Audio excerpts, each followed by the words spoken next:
Chapter 761. Have some sense. Chapter 761. Have some sense. What's wrong? Feng Ning's expression sunk. He extremely disliked being interrupted. The man said shakily, "Leader, Elder Wu, brought back the young master, and Elder Wu Chang." The moment Feng Ning heard that his son was back, he knew that the deal at Chan City had been sealed. He was quite happy that his son had got it done so quickly. He just nodded and pulled the maid aside. In that case, let the three of them come inside. Suddenly, Feng Ning thought of something and immediately slammed the table.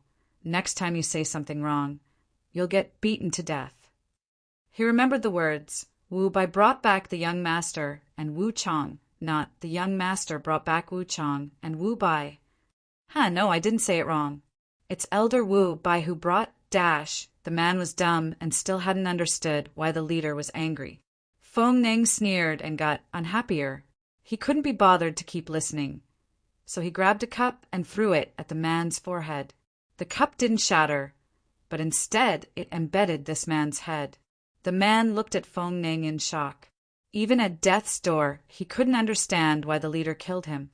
Was it because he had bothered him in his good moment? But he had been reporting something important. Before Feng Ning could be dragged out, another horse-faced man walked in desperately. Feng Ning frowned. That man was his right hand and secretary, Feng Quan. His status was above the Wu brothers, and he was also at great heaven. Feng Quan was Feng Ning's closest man and had followed him for the longest. When Feng Quan was just at earth level, he was so bold that he dared rape the daughter of a city lord. He was hunted by this city lord, but Feng Ning saved him. Feng Quan followed him, and when he reached great heaven, he killed that city lord's entire family.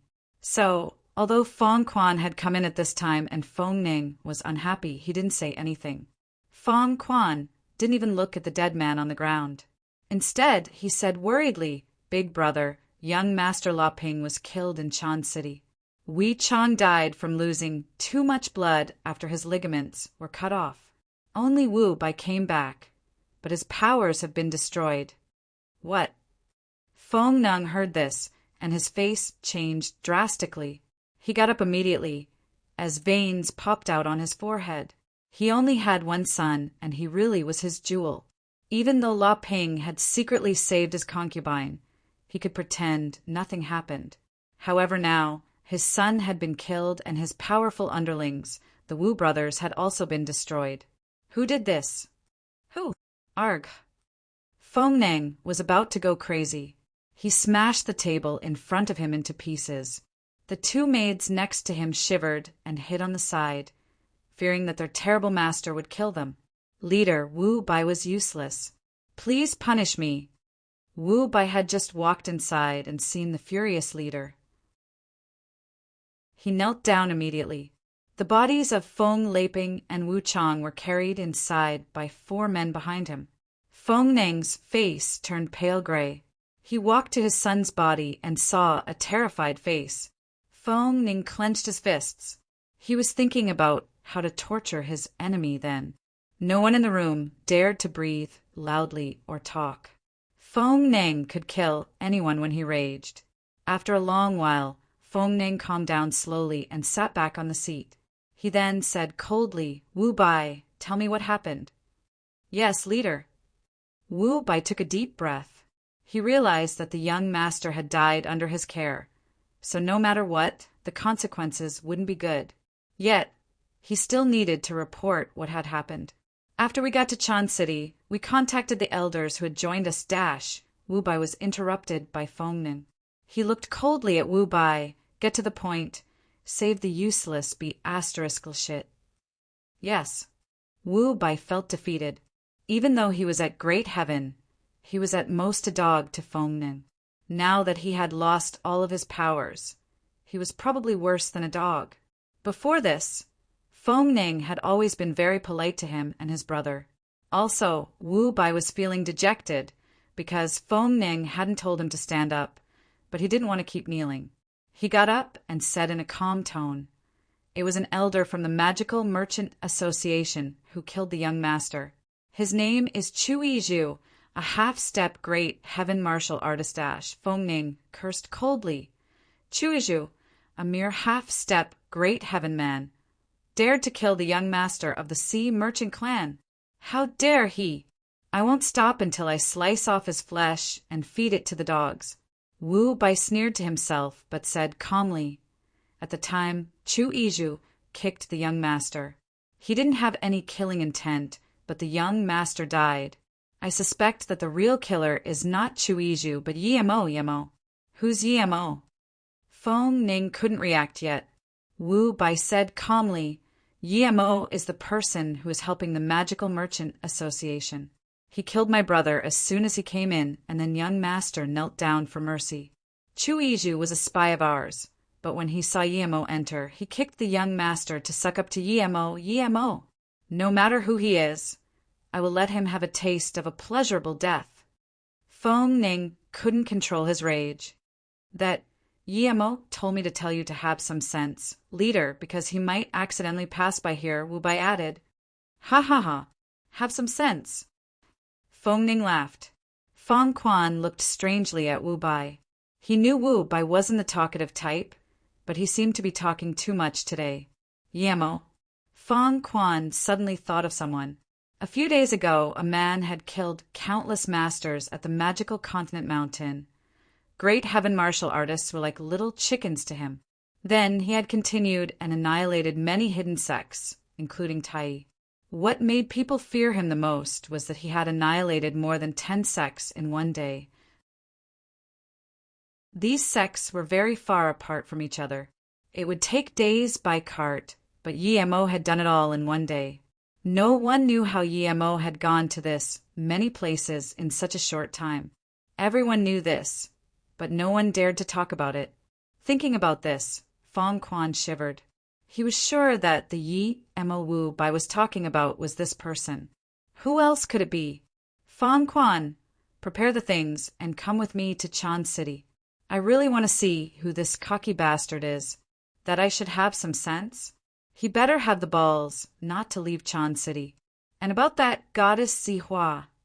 If I don't CK her to death, I don't deserve to be the leader of the sea merchant clan. Feng Ning's face was hideous. After having understood who Yemo was, Fang Quan wasn't going to let Feng Ning kill himself. He quickly said, Big brother, that Yemo is probably the person who slaughtered the great heaven masters at the magical continent mountain, and the one who annihilated Tai and many other sects so rapidly. Feng Ning was like an angry chicken who suddenly got choked, as he stopped showing his anger unexpectedly. Wu Bai looked at his reaction with satisfaction.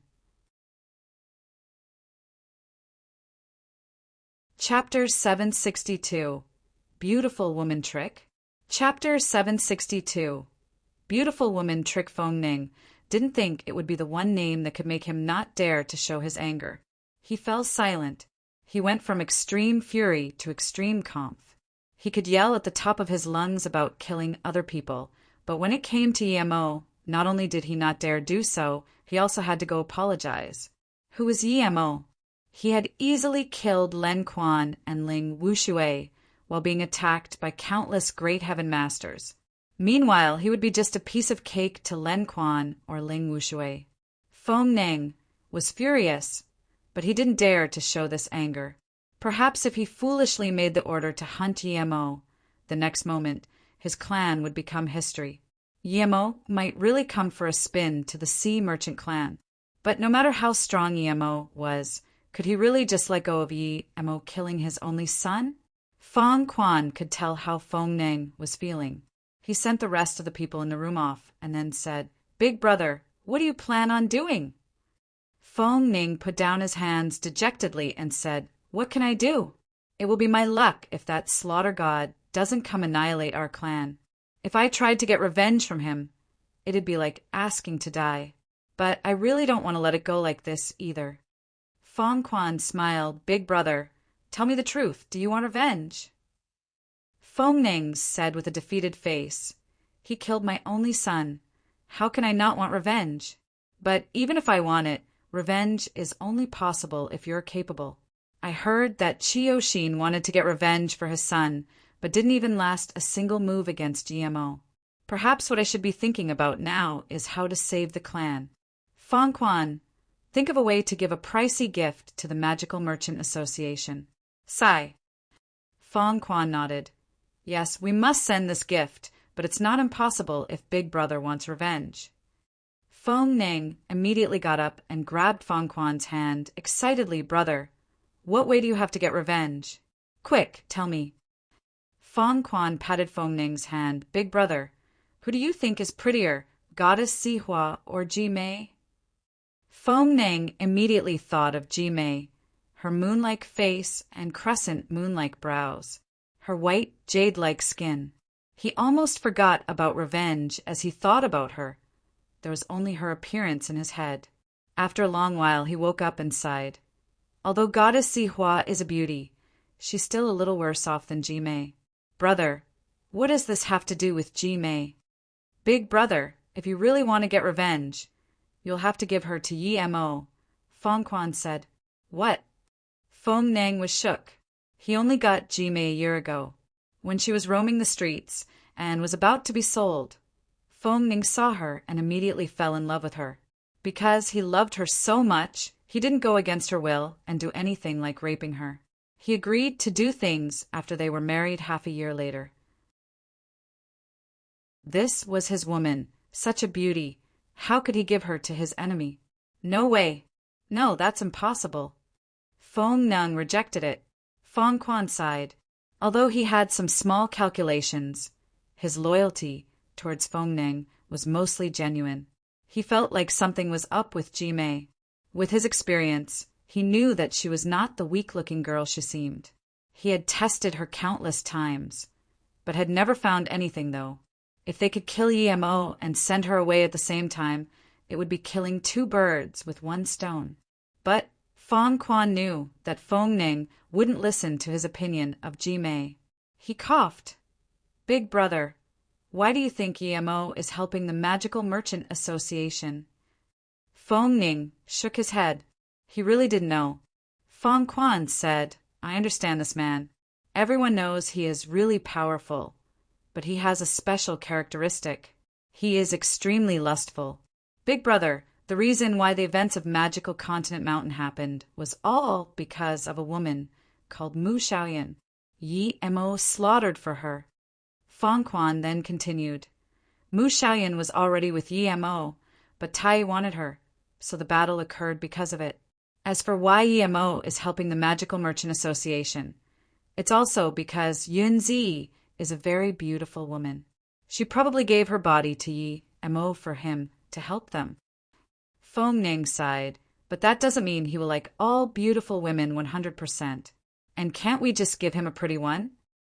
Fong Quan knew that Fong Ning didn't want to let go of Ji Mei, so he sighed. With Yi Mo's standards, he wouldn't even consider ordinary women. Mu Xiaoyan and Yun Zi are extreme beauties, so if we want to entice him, I can't think of anyone other than Ji Mei. Fong Quan then said, also, Yi Mo annihilated countless sects. Even Tai and Kuan Qian couldn't avoid it. So how come CI Hengjing Mosque was fine? I heard that Jiesun was even the worst of enemies with Yi Mo. Later I found out that it was because a few nuns from there had had a few affairs with Yi Mo. Yi Mo might be very lustful, but he protects the women he loves. If Ji Mei can seduce Yi Mo, how can we not have a chance to kill Yi Mo?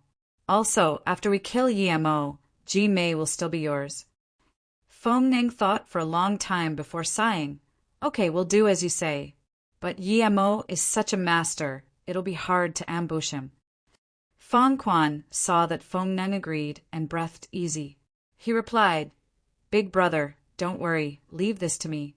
As long as Yi Mo is seduced by Ji Mei, we will succeed 100%. Fong Ning agreed and immediately said, immediately investigate where that Yi Mo is and arrange Ji Mei to be sent over.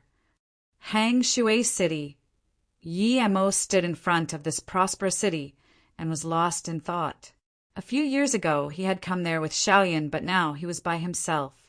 He had searched countless cities and mountain ranges in this past month, had found many herbs, but still wasn't able to find Mu Xiaoyan. Yi Emo walked around Hang Shui City in the day and went to Hang Shui Square. At night, he went back to the Blue Sea Hotel. He had stayed with Mu Xiaoyan there before.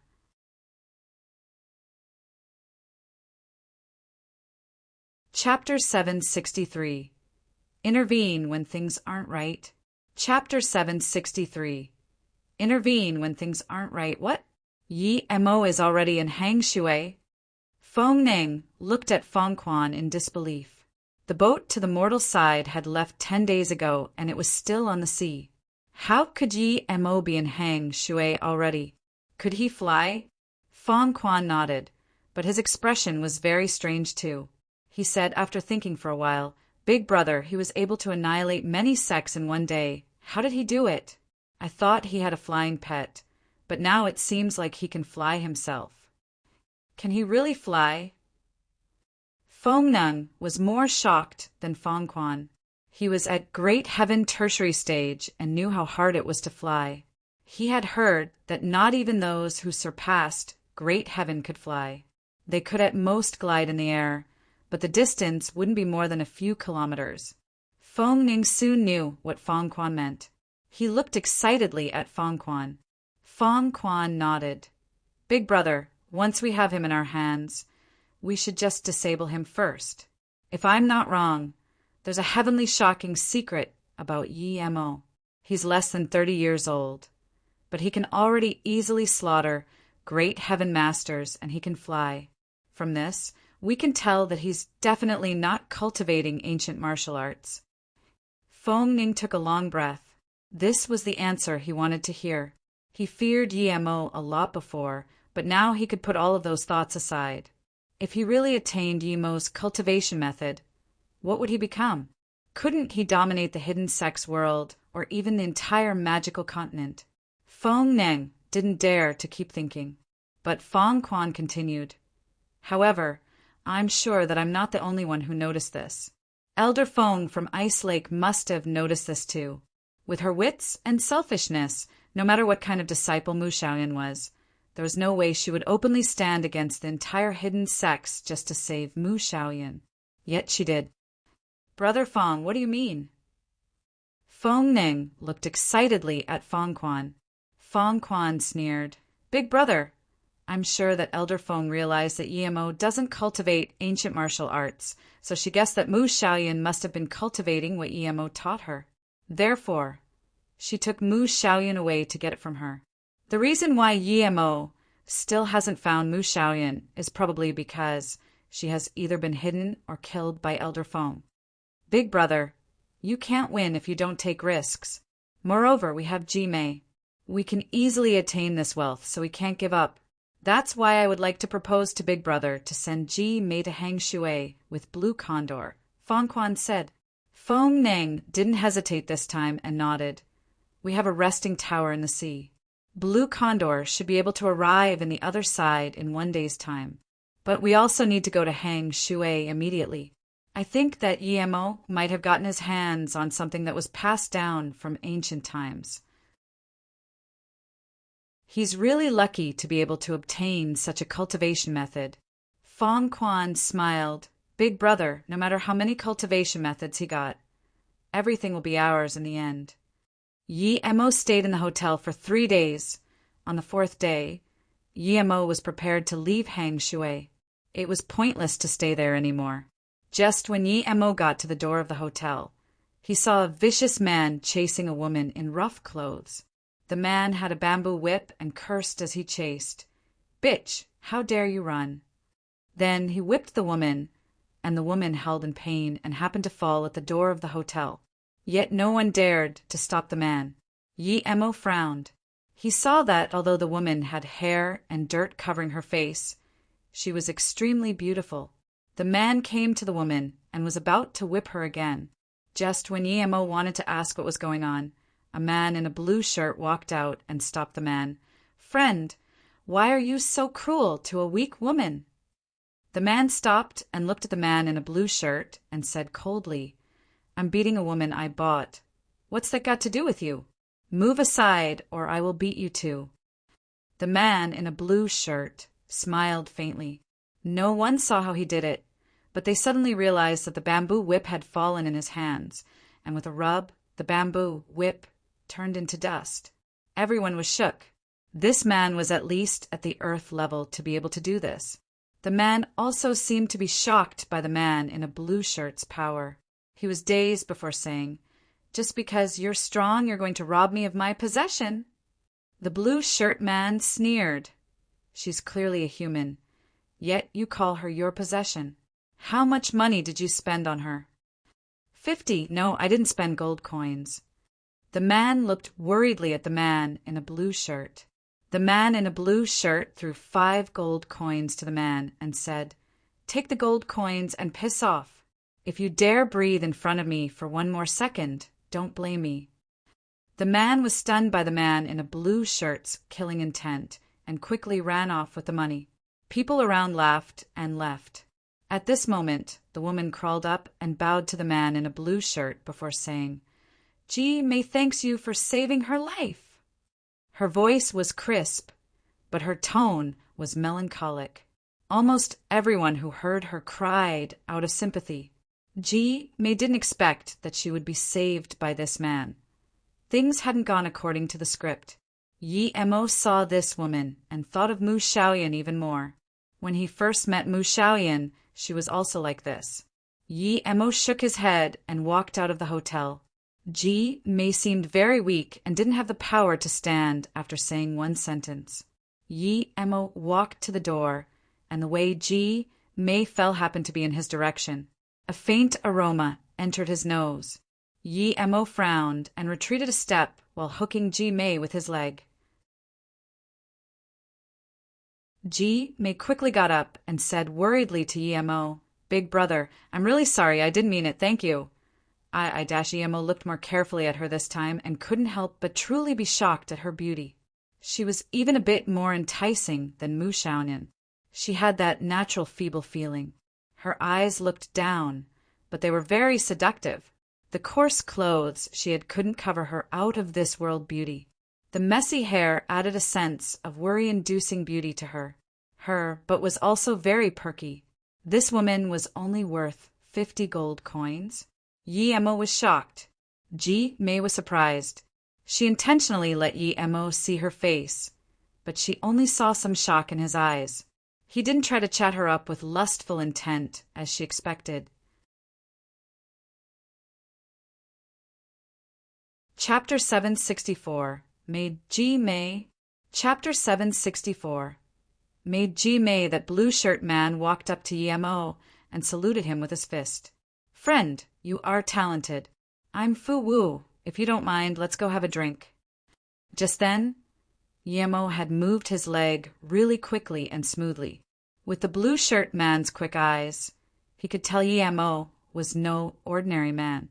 As for why Yi Emo had taken a step back, he believed that Yi Emo was a gentleman and didn't want to take advantage of a weak woman. Yi Emo was planning to go have a look around Huangping village, but Fu Wu reminded him of Lu Lei. "Okay, I'm Yi Emo. Since brother Fu has the time, let's go get a drink then." Yi Emo nodded casually. When Yi Emo and Fu Wu walked out of the hotel, that woman who had gotten saved also followed them. Fu Wu turned around and looked at her strangely. "Girl, you can go wherever you want now. I've already given that guy money. I don't think he will dare do anything to you again." Ji Mei's eyes turned red, and she said weakly, "Ji Mei has no home to go to. Even if I leave brother Fu, I will still end up getting caught and sold again. If you don't mind me, I'm willing to be your maid." Fu Wu looked at her with a troubled face. His goal was to travel across the entire magical continent. However, when traveling while cultivating, it wasn't convenient to bring a woman. Seeing Fu Wu's expression, Yi Emo approved him. No matter what, Ji Mei was an extremely beautiful woman. There was no way a man wouldn't be interested in her. He had Luo Ying, Ning Qingxue, and Mu Xiaoyan, so he didn't have any intentions with Ji Wei, but Fu Wu wasn't enticed at all either. From this, one could tell that Fu Wu was a strong-minded person. "Brother Fu!" Ji Mei saw Fu Wu's hesitation and immediately looked worried. She also stared at Emo, as if hoping Emo could help her say something or he could take her with him. Emo didn't say anything. Fu Wu would have to make his own decision on that matter for sure.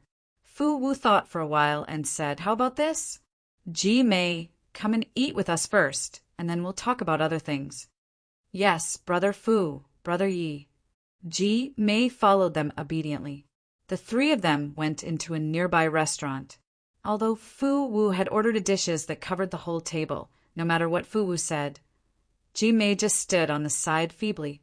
She didn't dare to sit down. Instead, she was helping them pour wine. Fu Wu sighed. He thought that Ji Mei had probably grown up serving people. That's why she behaved like this. Due to Ji Mei, the two men didn't have the best time. About Fu Wu, Emo found out that he had been traveling around everywhere. Fu Wu was a very upright and honest person. He didn't hide anything since it was the first time he saw Emo. He said that the reason he could reach Earth-level tertiary stage before the age of 40 was completely due to discovering some valuable herbs among his journey. Quite obviously, he didn't know about what Emo has done at the inner hidden sections. After the meal, Emo was planning to leave, but Fu Wu pulled his arm. "Brother Yi, you know I'm someone who travels around everywhere. I might have a meal this time, but not a meal the next time. Ji Mei would suffer a lot if she follows me. How about letting Ji Mei follow you? Although she didn't come from a good family, I can tell she's a good girl." Then Fu Wu turned around to Ji Mei and asked, "Ji Mei, would you be willing to follow Brother Emo?" Emo smiled. He wanted to reject it, but Ji Mei replied before him, "Brother Fu, you saved my life. I will follow whoever you tell me to follow." Then Ji Mei walked up to Emo and bowed. "Brother Yi, you will be Ji Mei's master from now on. Ji Mei will do anything you ask." Fu Wu laughed at this. He was very happy with the outcome. Emo felt something was wrong. Ji Mei had agreed to follow him too quickly. But before Emo could say anything, Fu Wu said, "Brother Yi, Ji Mei looks like a very gentle and placid girl. Don't reject her anymore. Ji Mei is right. In our current society, it will be very hard for her to survive without someone looking after her. She would eventually become someone's toy. Brother Yi, I will be very obedient. Please don't leave me behind." Ji Mei's tone was melancholic. Emo sighed. He knew Fu Wu was right. However, it was indeed not convenient to take her with him. Emo subconsciously looked at Ji Mei and scanned her with a spirit sense. Suddenly, Emo noticed something was wrong. When he had first seen her, her face and hair were covered with dust. But when he scanned her with his spirit sense, he noticed that the dust was only on the surface. Her hair was very clean on the inside. There wasn't even a speck of dandruff, much less dust.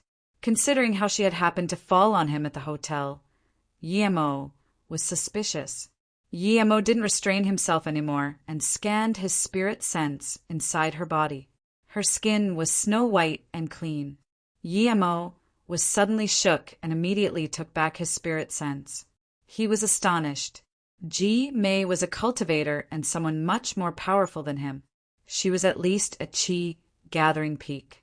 He didn't know if Ji Mei had noticed his spirit sense, but he was sure that she was scheming something. Emo could also tell that she was injured and had lost all her power. That was probably why she couldn't let out her spirit sense. But Emo didn't dare to scan her anymore. That woman was scary. Emo realized that if he hadn't been cultivating the three-birth chant and his spirit sense didn't exceeded chi-gathering peaks, he might have not been able to notice all this. "Brother Yi, what do you think?" Fu Wu asked. Hearing this, Emo wondered if Fu Wu was also a part of her plan. However, Emo quickly denied that thought. Fu Wu seemed very genuine, and probably he had just happened to get caught up to this. Emo wasn't scared of her. Even if she recovered her power and was at chi gathering peak, he could still subjugate her. What worried Yi-Mo was who had taught her all this. Yi-Mo had to find out was who this master was, and why he had used a woman without any power left to get close to him. Thinking about this, Yi-Mo laughed. Since Brother Fu doesn't want such a pretty woman, then I won't hold back. Ji-Mei, you can follow me from now on. Yes, thank you, Master. Thank you, Brother Fu. Ji-Mei's eyes were full of joy. Yi-Mo noticed that as soon as Ji-Mei looked down, there was contempt and jeer in her eyes too. After bidding Fu Wu farewell, Yi-Mo rented a cart with Ji-Mei. Yi-Mo decided to go to Gontong City first. Ji-Mei had explained that she was the young miss of a big family, but her family had gotten killed by enemies. Hence, she fled, but she had gotten caught by that man.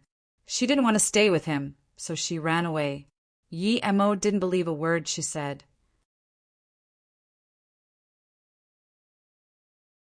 Chapter 765. Fearsome Master. Chapter 765. Fearsome Master, as though knowing that Yi-Mo didn't like to talk much. Ji-Mei didn't say much either, and just served Yi-Mo obediently.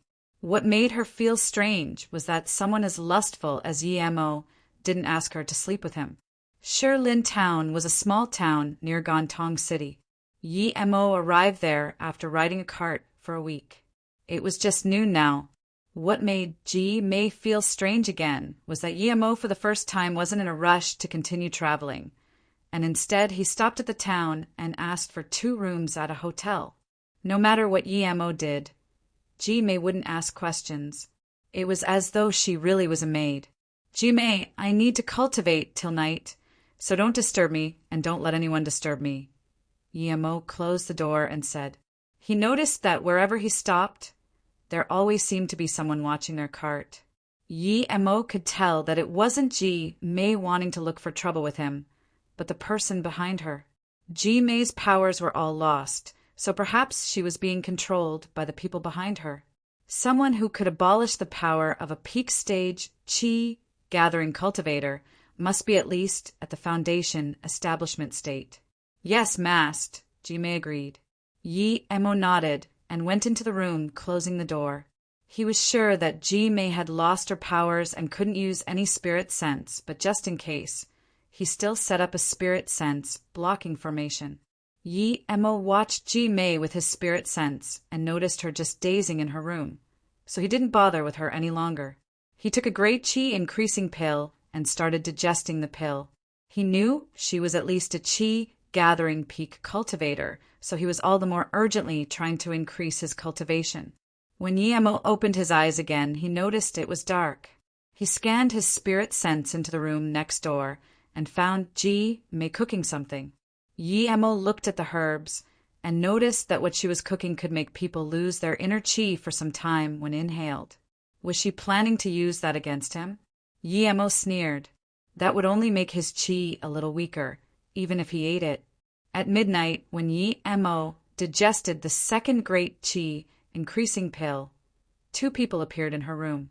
He had never seen the 2 before, but Yi-Mo scanned with his spirit sense and knew that one was at the Great Heaven tertiary stage and another at the Great Heaven primary stage.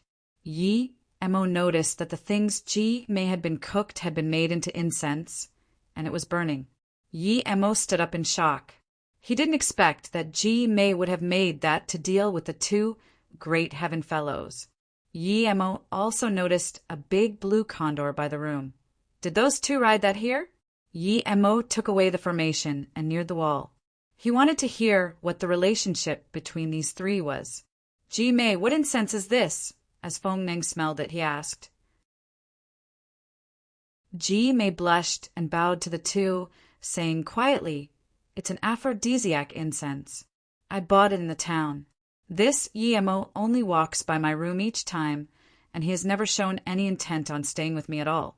So I bought this, but he still hasn't come. I dash. Ji-Mei suddenly thought of something and said desperately, Brother Feng, I'll quickly get rid of it. I see. You still haven't done it, but how could Yi-Mo resist it? Feng Ning looked at Ji-Mei's ruddy face as he voiced his surprise. He suddenly stopped Ji Mei from talking. Ji Mei, since you lit it up, there's no need to put it off. Brother Fong, how about you go out for a bit? I need to talk to Ji Mei. Fong Quan's face changed. He knew what Fong Ning meant. He sighed. He felt that this leader of his couldn't control himself sometimes, and wasn't someone who could achieve big things. Since he gave Ji Mei to Yemo, don't take her body, all of a sudden. But Fong Quan knew it wasn't good to stop Fong Ning now. He turned to leave, but suddenly, Ji Mei called out, Brother Fong! Fong Quan turned around and looked at her in confusion. What is it? Ji Mei bit her lips as though there was something she couldn't say. It was as though she liked Fong Quan and not Fong Ning. The scene fell silent. After a long while, Fong Ning's face looked unhappy. Ji Mei, what do you have to say? Suddenly, Fong Quan's face changed, and he said desperately, Wait, this isn't aphrodisiac incense. Why was Ji Mei tricking them? Fong Quan wanted to disintegrate it immediately, but when he palmed towards it, he found that he already couldn't use any inner qi. Fong Quan's face changed immediately. This was an incense that made people lose their inner qi. Just when Fong Quan was about to flee the room, a dagger flew from Ji Mei's hand into his chest. Fong Ning immediately knew what was going on too, and his face went pale. Ji Mei, you wanted to use this incense against Yemo, right? You're really smart. This is much better than some poison. Now give me the antidote quickly. Fong Ning's face was pale, but he knew that since Ji Mei had killed Fong Quan, he wouldn't be able to survive either. Ji Mei smiled suddenly. Oh no, I lit up the wrong incense, but I don't have the antidote. Brother Fong, what do you think I should do?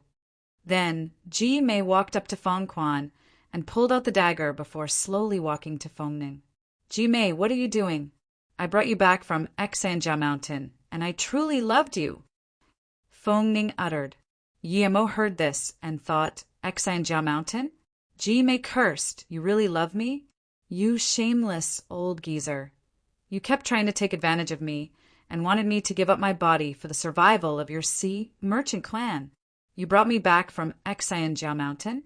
Fong Ning, I'll be honest with you, that thing from Xanjia Mountain belonged to me. Yet you took it and wanted to rape me. Finally, I get to kill you today. Ji Mei, you were injured. Didn't I really save you? Fong Ning's tone was shaky. Ji Mei sneered, I was injured? Fong Ning, you almost made me die. If I don't repay you, I don't deserve to be a human. I was going to use that thing to reach the golden core state, but you made me almost die. Yemo's heart sunk. Golden core? Was this woman a peak foundation establishment state master? If she really was, then he had to kill her before she recovered her power. But before he could do anything, Ji Mei took out a box from Fong Ning's pocket and rapidly tipped it over into her mouth. Purple snow seed? Yemo's heart went cold. He knew he had missed his chance. Purple snow seed was a top-grade healing spirit herb. It had a very rapid effect. It would be too late to go kill her now that she had eaten it. Yemo reined his spirit sense back in and knew that if he kept watching her with his spirit sense, she might notice it. But Yemo felt something was wrong. Although he was stage 7, his spirit sense was very strong, and he was cultivating the 3-birth chant. He shouldn't have seen wrong. How could Ji Mei go from Qi gathering peak to foundation establishment state peak? This was too strange.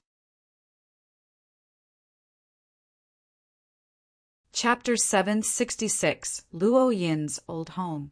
Chapter 766, Luo Yin's Old Home. Moreover, the purple snow seed wasn't something necessary for reaching golden core state. The purple snow seed was a top-grade healing herb. It was better than the 1,000-year snow lotus seed, and it could be eaten straight away. It could also be made into a purple snow pill. The purple snow pill was a pill that increased the chances of reaching foundation establishment state, but its potency was far weaker than the foundation establishment pill. However, it was as hard to make as the foundation establishment pill, so rarely anyone used it to reach foundation establishment state. Ji Mei had said that Feng Ning had stopped her from reaching Golden Core stage. Yet, Feng Ning had taken the purple snow seed, so something wasn't right. No matter what, Yemo knew that it was the Sea Merchant clan looking for trouble with him. Feng Ning had happened to be able to control Ji Mei, but now that Ji Mei had recovered her power, the first person she would kill would be Feng Ning. He didn't need to do anything anymore. He didn't dare scan his spirit sense in the room next door either.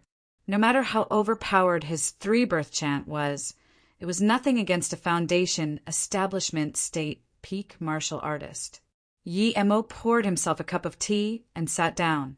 He realized that if Ji Mei really was at foundation, establishment, state, peak, then he would get caught. Ji Mei would kill him for sure. In that case, he might as well sit down. Furthermore, there was no conflict between them. Thinking about this, Yi Mo hid all his cultivation essence.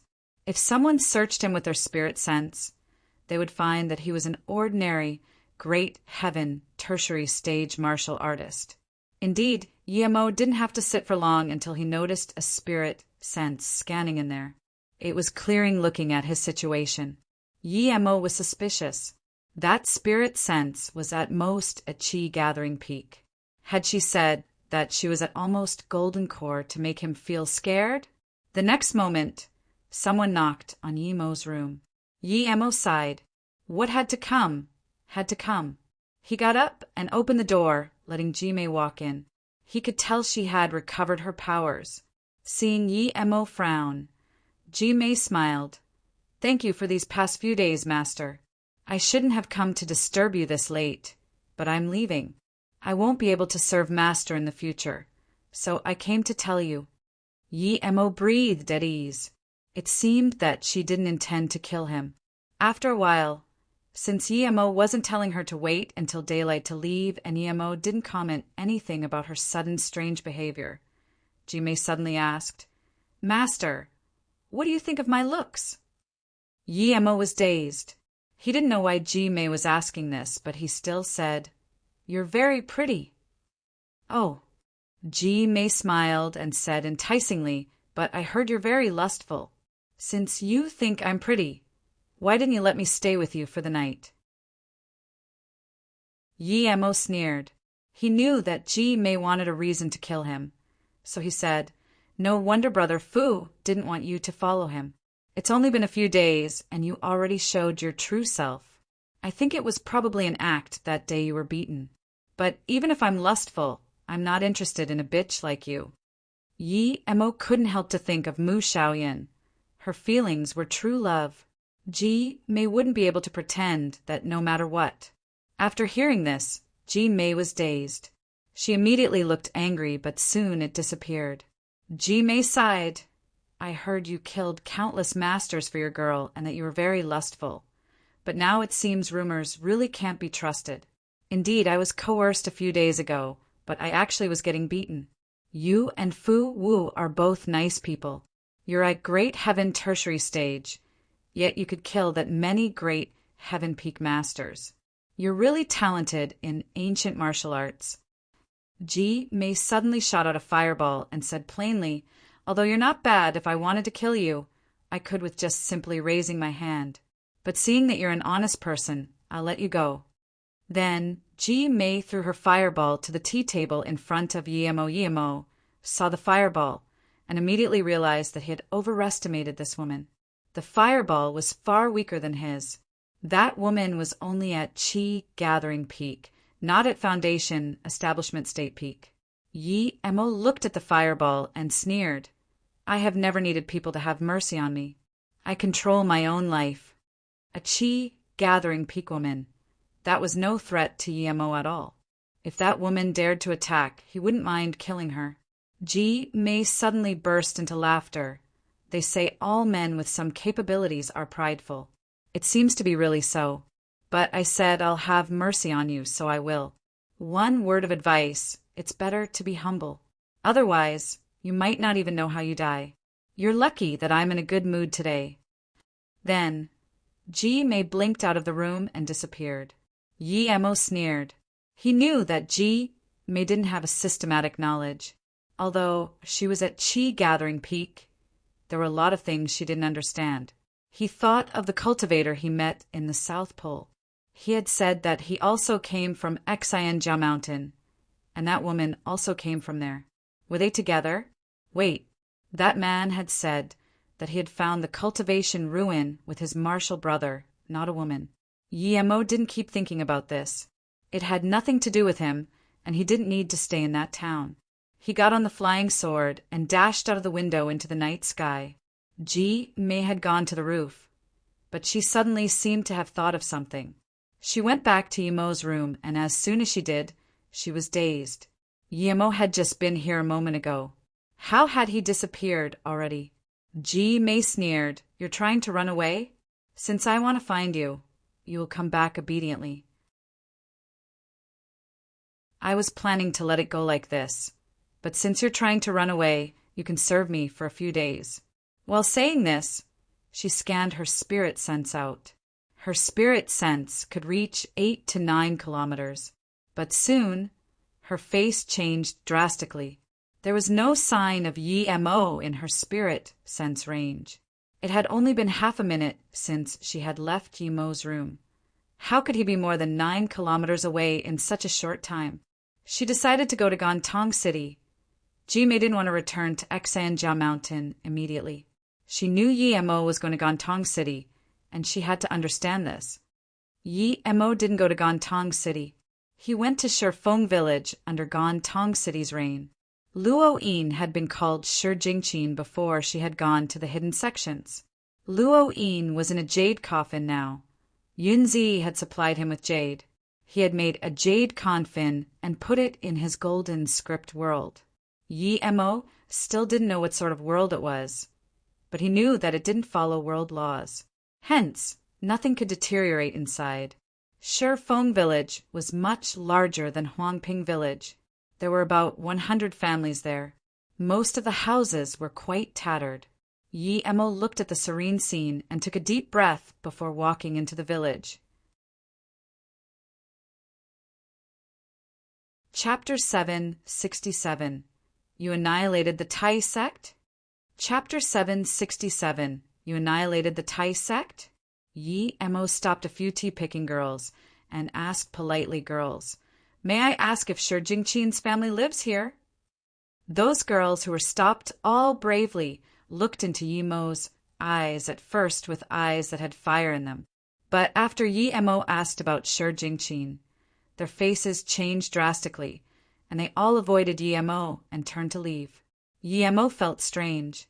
Was Shijingqin not welcomed in this village? Yemo's spirit sense noticed that one girl left the group and snuck into the village. Yemo smiled. The next moment, he saw the girl come to a tattered haystack house. Yemo scanned his spirit sense in. There was a big-eyed youth there. His clothes were tattered and he was managing herbs. Sure, Tai, those people seem to be here again. Just like the two last time, he's looking for your sister. You should hide, that young girl said desperately. So this was Luo Yin's brother?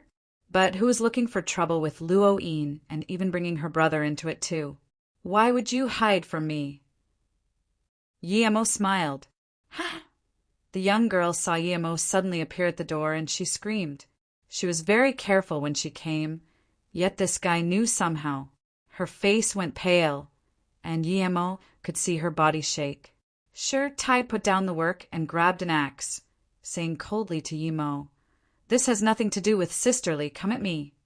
Yemo frowned, thinking, I'm just visiting. Yemo waved his hand. Sure, Tai, you've misunderstood me. I bear no ill will. I'm your sister's friend, and I was asked by her to come visit here. Hearing this, Sure Tai's face looked weird, but he still held his axe vigilantly. Suddenly, Yemo's face changed, and he said, Sure Tai, trust me, I have no ill will towards you. I'm indeed your sister's friend. Wait here for me. I need to deal with some things, but I'll be back in a bit.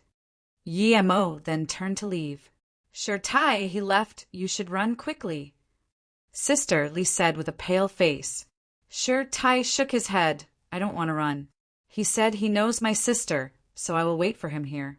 I miss my sister too, but I have had no news of her. If he's from the same group as those people last time, I will fight with my life. Thank you, sisterly, you should leave first. The pale-faced girl thought for a moment and left first, having worn her tie. The reason why Yemo had suddenly left was because he found Ji Mei with his spirit sense as she was rushing past Shifeng village whilst being chased. Although Ji Mei was only at the Qi gathering peak, she should still be almost invincible here. Who could beat her with like that? Yemo followed after them. He wanted to know, since when there could have been another powerful fellow like that in this small realm. But the guy had only injured Ji Mei and been unable to kill her. From this, one could see that the guy wasn't that much stronger than Ji Mei. A bird cried, and a blue condor landed in front of her. On it was a man in his 50s. Wasn't this bird Ji Mei's? How did it become that person's? What do you want? You already took the blue condor. Are you really going to kill me too? Ji Mei shouted.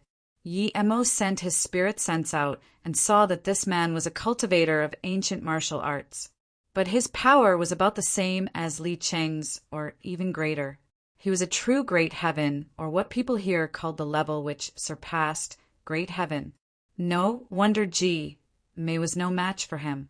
Although she was a cultivator, but she didn't fully understand truth cultivation and didn't have a proper weapon, so she couldn't fully utilize her power. Yemo didn't expect to see another true great heaven here. The man studied Ji Mei and then said, "You're this young but this powerful already. You were even able to escape all the way here. Without the blue condor, I wouldn't even have been able to catch up to you. You're unimaginable. Do you know that if I attack with my full power, even martial niece Len Quan wouldn't be able to block more than a few of my moves, but you did." Ji Mei sneered. "I have no enmity with you. Why did you attack me and rob me of my blue condor?" The man replied plainly, "Your blue condor? How come I heard that this blue condor belongs to the Sea Merchant clan? Although I just left the sect, I know you probably killed the leader of the Sea Merchant clan, right?" Ji Mei sneered. "Feng Nang was scheming for me. Why can't I kill him? What has this got to do with you?" The man sneered. "This has nothing to do with me, but according to what I know, Feng Nang gave you a mission to kill someone called Yemo. I believe you haven't done it yet. So tell me where Yemo is, and perhaps I can let you go." Yemo. Ji Mei was dazed. She didn't even know where he was now. The man cursed. "That's right, Yemo, he annihilated my Tai sect. I was in solitary training, but found out from a Wanbei called Mo Yushin how cruel this man was. I didn't expect I would come back to hear this news after leaving for 30 years. I won't stop until I mince this Yemo to pieces. If you can't tell me where Yemo is today, then you can go accompany my Tai sect." Ji Mei was dazed. She didn't think this Tai fellow would be so unreasonable. What did this have to do with her? "Of course, you have another way out. You're strong, so you can marry my new disciple Mo Yushin and help him rebuild the Tai sect. You also know that my disciple looks like Yemo, so he's not bad," the man said.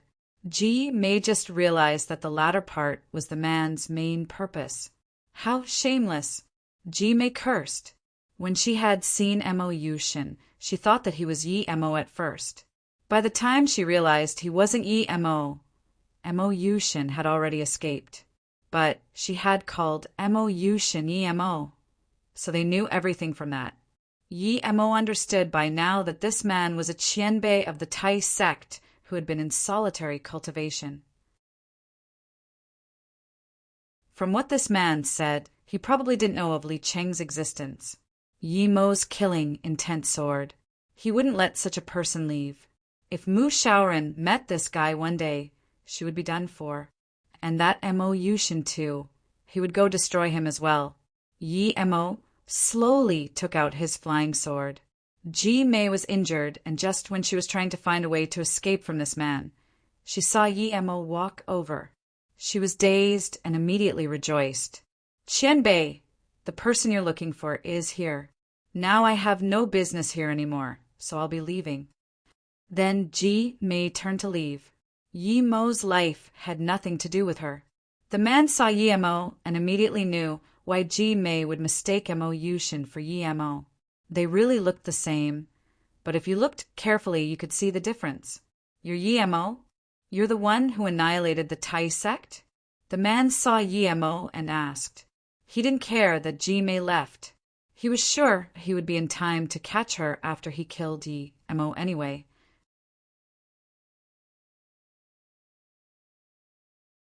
Chapter 768. Kill.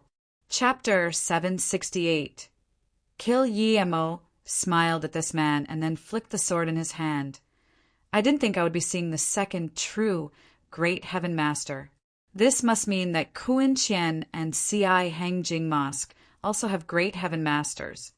This man was very contemptuous of Yi Mo before, but when he heard this, his hands shook, and he looked at Yi Mo in disbelief.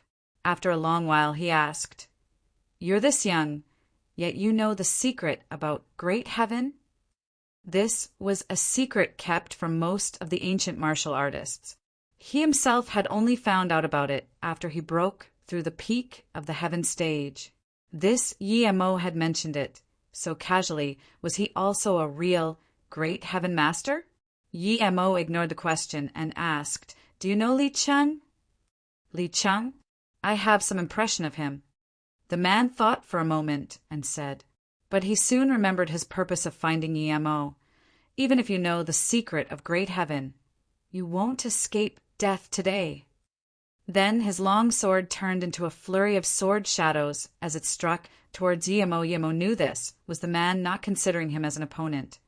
So without thinking, Yi Mo raised his fist and hit the sword shadows. Thud! The man and Yi Mo took a step back each.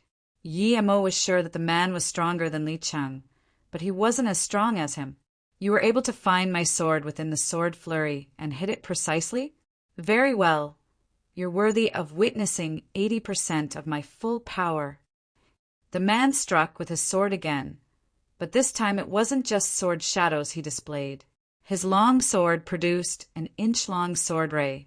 Yi Mo nodded. This guy's inner chi was really strong. He could form such a long sword ray out of nothing.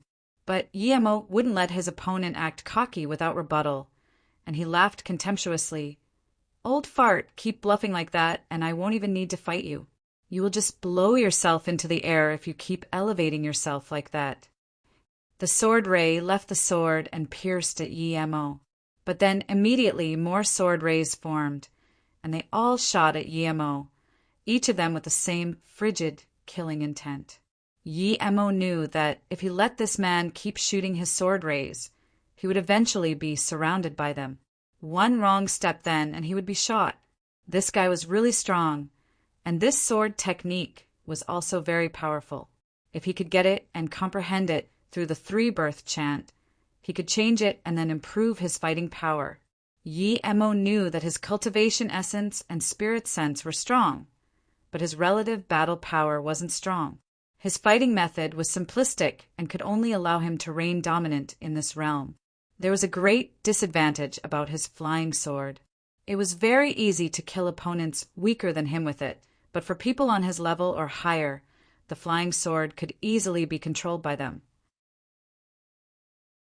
Thinking about this man's sword technique, Yi Mo's heart burned with fire. He had to get it, which meant he had to kill this man. Yi Mo was sure that this fellow hadn't created it himself. He probably got it from some cultivation cave. More sword rays shot at Yi Mo as he was thinking. Yi Mo sneered, and his flying sword became the size of a door under the stimulation of his cultivation essence. This door-sized sword formed a cultivation essence whirlpool as it dragged in all the sword rays. A terribly unpleasant sound of explosions and metal clashing ensued as the remnant cultivation essence and sword rays splashed to the sides, shattering nearby rocks and leaves.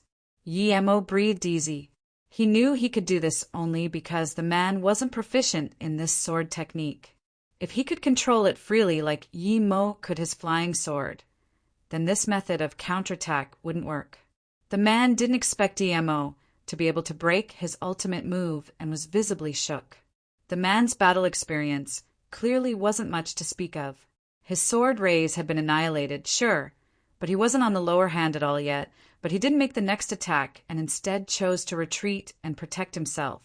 Yi Mo, however, was very experienced in battle and saw through the man's lack of experience. He wasn't going to let this opportunity go. He didn't take back his flying sword, and instead let it fly towards the man while he punched out at the same time. But the man was still very strong and reacted rapidly. He understood he had lost the opportunity to stay ahead of his opponent, so he immediately put up an inner chi wall. This wasn't the first time Yi Mo encountered such an inner chi wall, and he wasn't going to let it stop his flying sword. Just when Yi Mo's flying sword was about to fly into the inner chi wall, it suddenly changed directions and shot into the air. Just when the man felt curious about how the sword could have changed direction in midair, Yi Mo's punch was already approaching him. He couldn't mind the flying sword anymore and also punched from inside the inner chi wall, while his other hand prepared another sword technique move. Yi Mo's punch broke the man's inner chi wall and clashed with his opponent's fist head-on. Before the man could feel happy about Yi Mo fighting him head-on, he felt a sudden freezing, killing intent. He immediately thought of the flying sword that had flown into the air. His heart went cold, and he had a bad feeling. He subconsciously moved to the side while blocking his back with his sword. Clank! The man felt his sword break as his shoulders felt pain right after. Yi Mo's flying sword then pierced his shoulders. Not good, his long sword was broken. Yi Mo seemed to be controlling his sword telepathically. Thinking this was too absurd, the man finally started to feel fear towards Yi Mo. He now knew he definitely was no match for Yi Mo.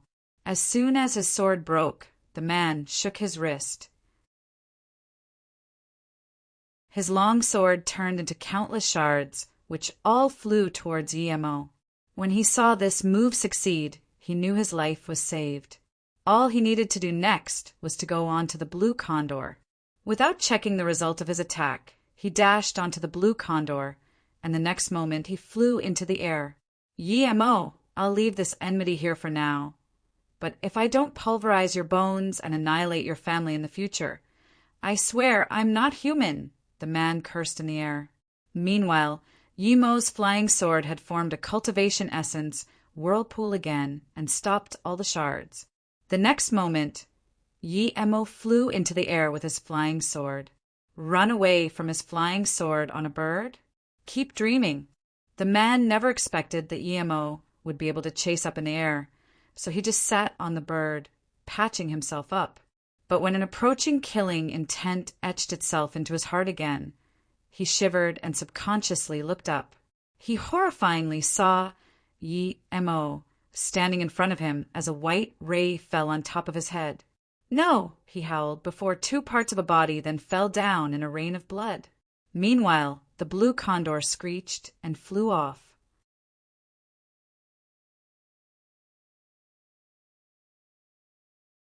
Chapter 769, Three-Birth Sword Ray. Chapter 769. Three-Birth Sword Ray. Yi Mo didn't mind the blue condor and landed next to the man. Soon, he found a broken booklet in one of his pockets. It was broken, but for some reason, the remaining parts were very sturdy. Yi Mo tried ripping it and couldn't.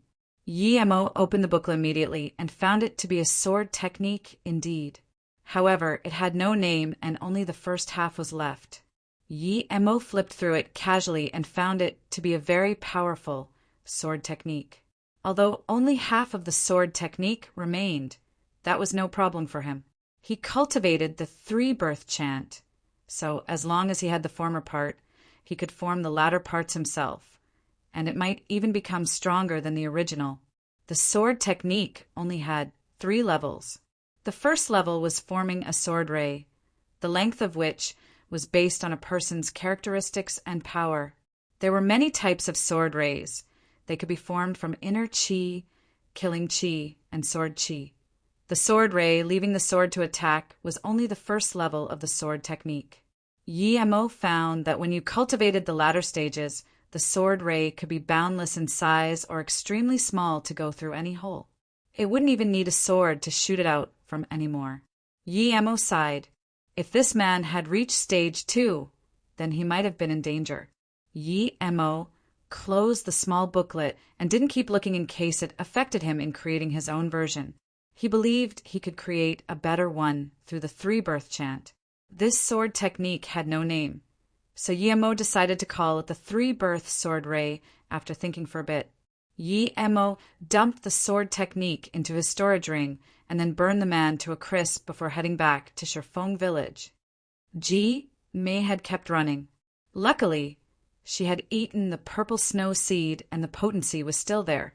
So even though she was injured, she was recovering rapidly.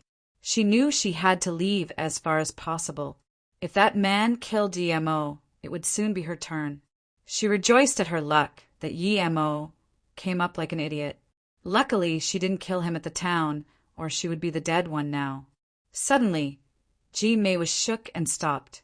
Even if Yi Emo was going to Gantong City, how could he suddenly appear in Shifeng village? Even if he left at daybreak and rode the fastest horse, he couldn't arrive that fast. Ji Mei shook her head. She didn't want to investigate him anymore anyways. He would be dead for sure after today. Just when she wanted to keep running, the blue condor's call made her shiver. She cursed. That guy had already killed Yi Emo and caught up with her. Ji Mei subconsciously looked up and saw that there was no one on the blue condor. She rejoiced immediately and whistled. Blue condor had been forcibly controlled by the man, while she actually knew how to communicate with it. The blue condor cried again as it flew around Ji Mei's head and landed next to her. She immediately got on the blue condo and left rapidly.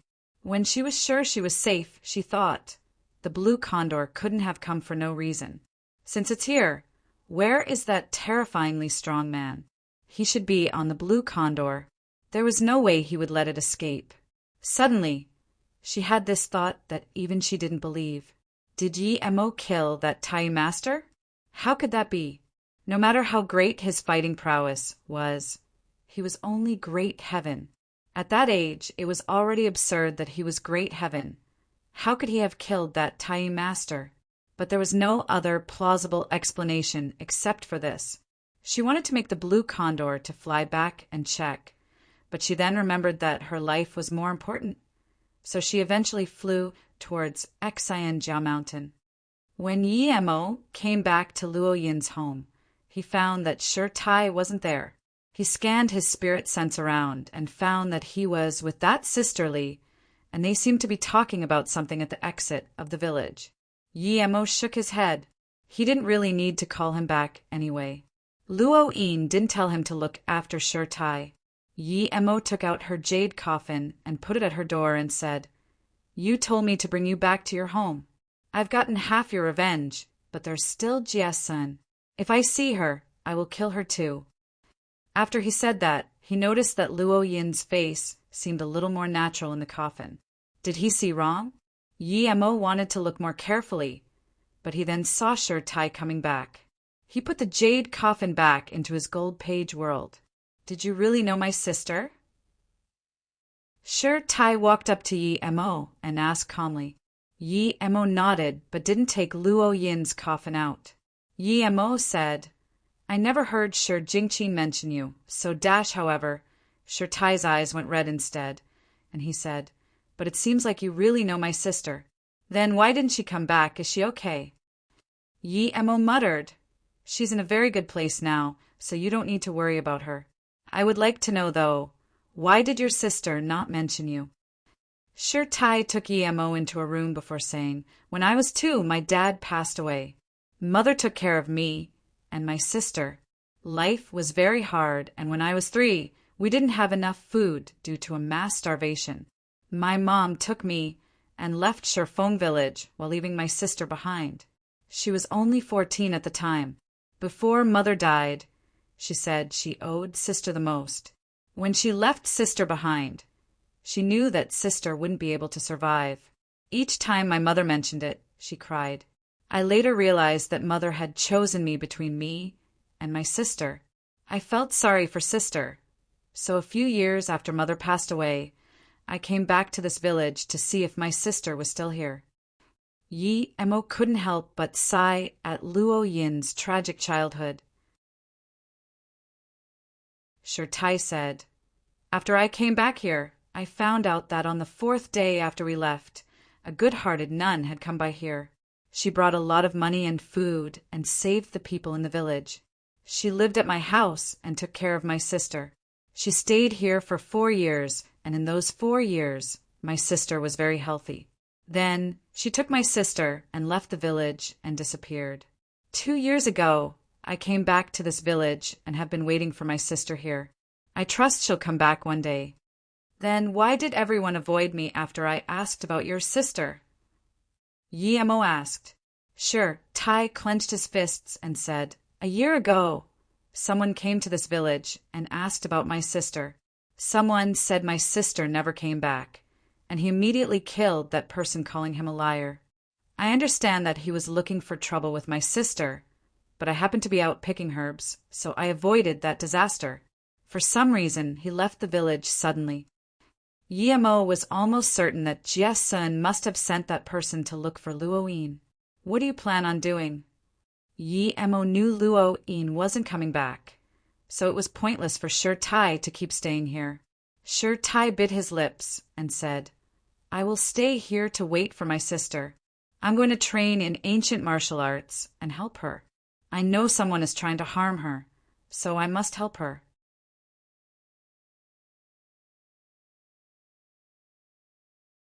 Chapter 770 First Disciple.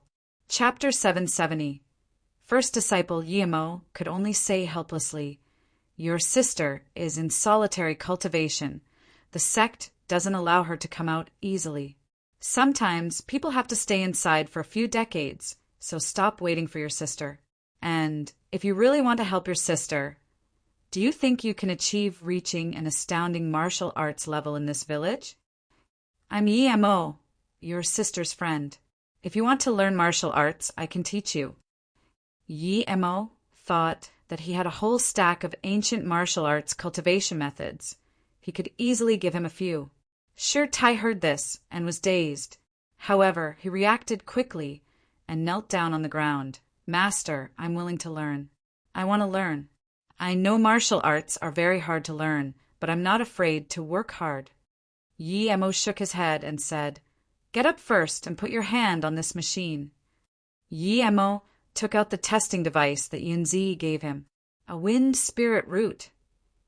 Yi Emo saw the talent that showed up and jumped in shock. He hadn't expected Tai's spirit root to be so absurdly special. It was such a pity to learn ancient martial arts with such spirit root. Yi Emo fell silent. Should he teach him truth cultivation? Tai looked anxiously at Yi Emo, wondering if he would be taken in as a disciple. After a long pause, Yi Emo sighed and looked at Tai. "I have 2 types of cultivation methods. One is the ancient martial arts cultivation method. If you want it, you can have the most powerful heaven-level cultivation method. You could even become the strongest master in the magical continent. There's another type, which is the cultivation method I'm learning now. It's not ancient martial arts. Which one do you want to learn?" If Tai chose to study ancient martial arts, he wouldn't take him in as a disciple and would give him some resources at most. But if Tai chose truth cultivation, then he would take Tai in as his disciple. Tai knelt down without hesitation and said, "Master, I want to learn what you cultivate." Yi Emo approved Tai's cleverness. Of course, what he cultivated would be the best. If it wasn't good, why would he cultivate it? However, Tai was thinking that since he was Master's disciple, of course he should learn what the Master was cultivating. "Okay, get up first. What I'm cultivating is something absurdly powerful. It's much stronger than ancient martial arts, but it's also very dangerous. When you're not strong enough, if someone finds out that you're cultivating another cultivation method, you might get killed. So the first rule is that you need to keep it a secret. Can you do it?" "Yes." Tai nodded. Yi Emo said, Okay, I'll teach you the primordial fortune chant. Remember it. Yemo gave sure tie the cultivation method up to foundation establishment state, and then explain things to him carefully before giving him another black level cultivation method. He explained to him that he needed to use that as a disguise. Afterwards, Yemo wrote a letter for Sure Tai and told him to cultivate in the village. If he was lacking on cultivation resources, he could use that letter to go to the Magical Merchant Association and find Nzi with it. Yemo wasn't planning on going to Gontong City. However, the thought that Mo Yushin was still there made Yemo want to go teach him a lesson. He had no brotherly feelings about Mo Yushin. If he hadn't tried to scheme against Mu Xiaoyan and him, he might have even helped him occasionally. Yet now he might even kill him. Yemo scanned his spirit sense out at Gontong City and immediately found Mo Yushin. However, he was looking around anxiously. Yemo sneered and decided to go there immediately. But he looked back and saw a fortune-telling stall with the words, "Know your past and future. I predict fortune and disaster." The name of the stall was Zetian. The owner was an old Taoist monk that looked like an immortal being. Yemo was just about to leave when he remembered Li Cheng talk about a master Tianze. Zetian was Tianze backwards. Was he really that powerful Taoist monk? Knowing that this Taoist monk might be Master Tianze, Yemo quickly snuck into the stall. He wanted to ask two things: where had Mu Xiaoyan gone to, and how to get out. The Taoist monk had just finished up with someone else. So he saw Yemo. Yemo clearly saw his pupils dilate when the Taoist monk's eyes encountered him. He narrowed his eyes and said, "The girl from the Mu family finally found you," but hearing this, Yemo was shook. He hadn't even said anything, and that old Taoist monk already knew who he was to Mu Xiaoyan. Was there really such person in the world? Yemo's heart was beating rapidly. Did the old monk also know about his transmigration too? Before Yemo could ask anything, the old Taoist monk waved to Yemo and said, "You don't need to ask me anything. I can't answer the two things you want to ask me. I'll call it a day for now. You can all come next time if you want a fortune-telling session." There was no way Yemo was going to let him go. He quickly stopped the old Taoist monk and said, "Master Tianze, Li Chengqianbei let me know of your powers, so I could find you." Li Cheng had never told him to find Tianze, but Yemo wasn't going to let this opportunity slip. The old monk shook his head. "That little guy, always getting me into trouble. Okay, it's fortune that we met. I'll help you have a look." Yemo breathed at ease. Li Cheng was more than 100 years old. Yet that old Taoist monk called him little guy, Tianze, told Yemo to sit and took out an 8-sided trigram. He didn't ask what Yemo wanted to know. He just looked at Yemo's face and started calculating. He calculated for a moment and stood up abruptly as though he had seen a ghost.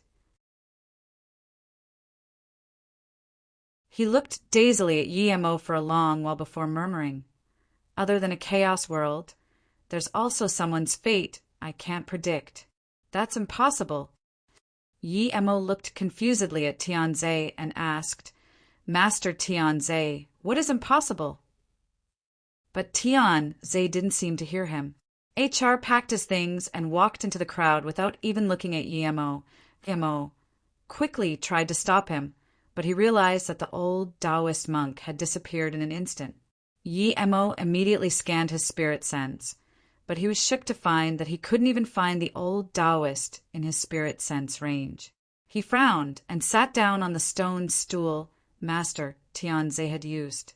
What did he mean by a chaos world? Yemo thought for a long while. Was it due to him acquiring the golden script world? The world inside really did seem like a chaos world.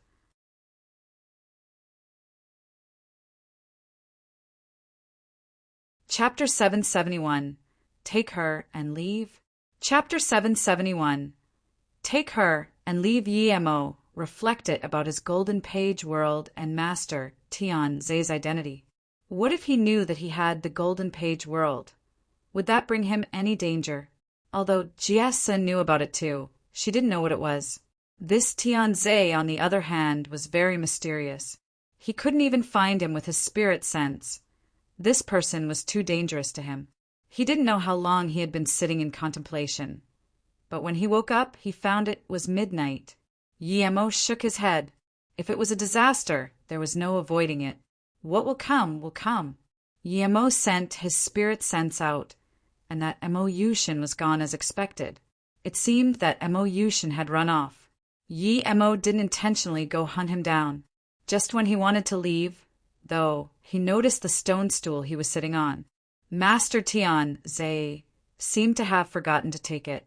Mo squatted and wanted to lift the stone stool up, but found it to be very heavy.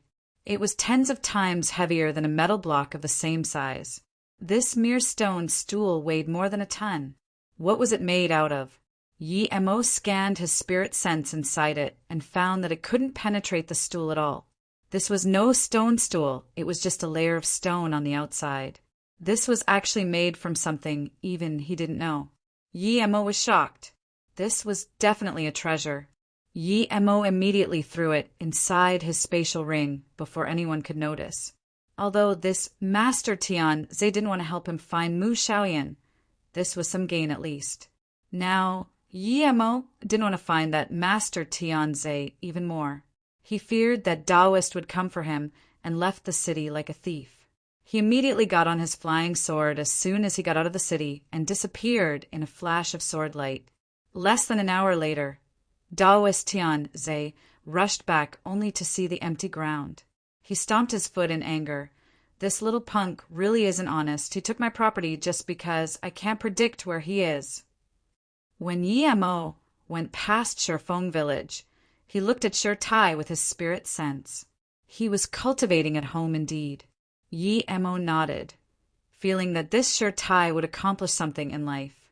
If Tai could reach the foundation establishment state in the small world, he would be able to pretty much crush anything in his path. Mo didn't bother to go to Chan City and just went back to the hidden sex side of the world again. He went back to looking for herbs while looking for Mu Xiaoyan. Jia Mountain. It was the place Mo had always wanted to come. Although it didn't have as many spirit herbs as Wuwen Mountain, it was no smaller than the Wuwen Mountain ranges. Mo spent a week finding herbs and ores, but still didn't find the cultivation ruin. If May didn't mention that she had also been cultivating at Jia Mountain, perhaps Mo would give up looking. But now, Mo dug out a temporary cultivation cave in the mountain. On the same day, when Mo just got back from collecting herbs, he saw a certain scene. 2 men and 1 woman were doing something shameless next to his cave.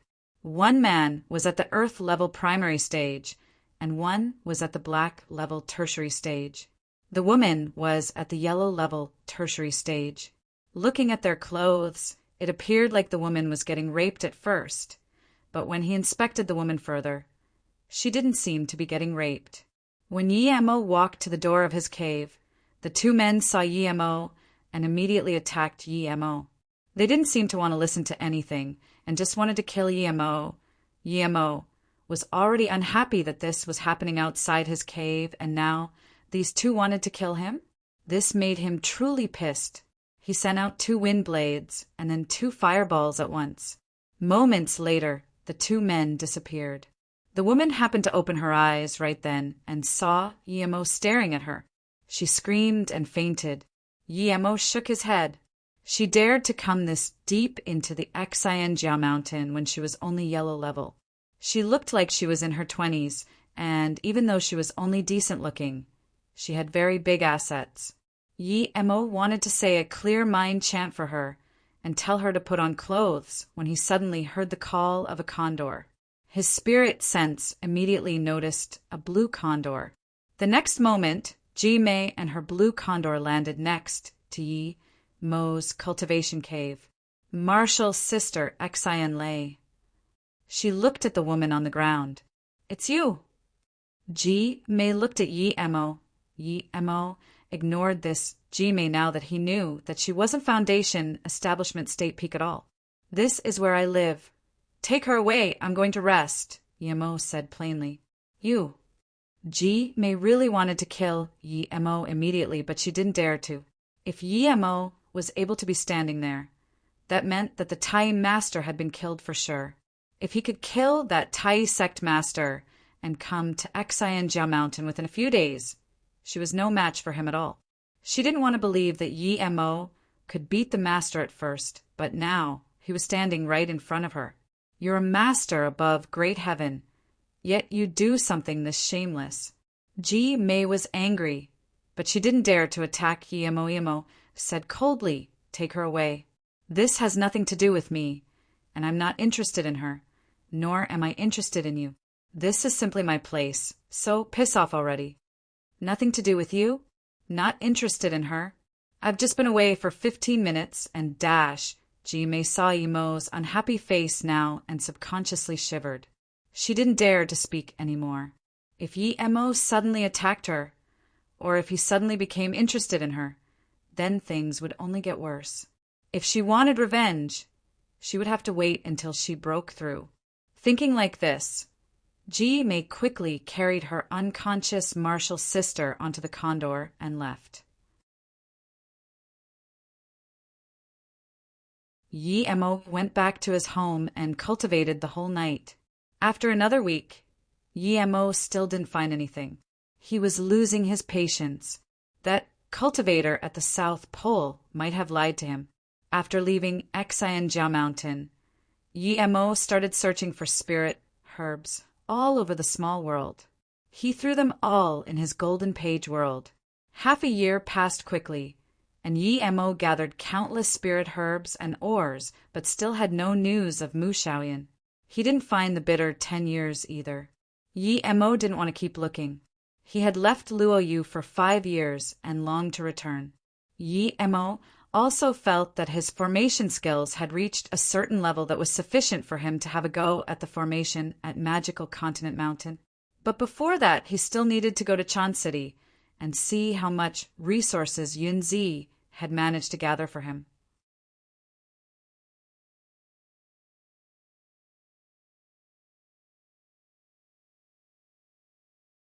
Chapter 772 Northern Big Dipper's 9 Stars.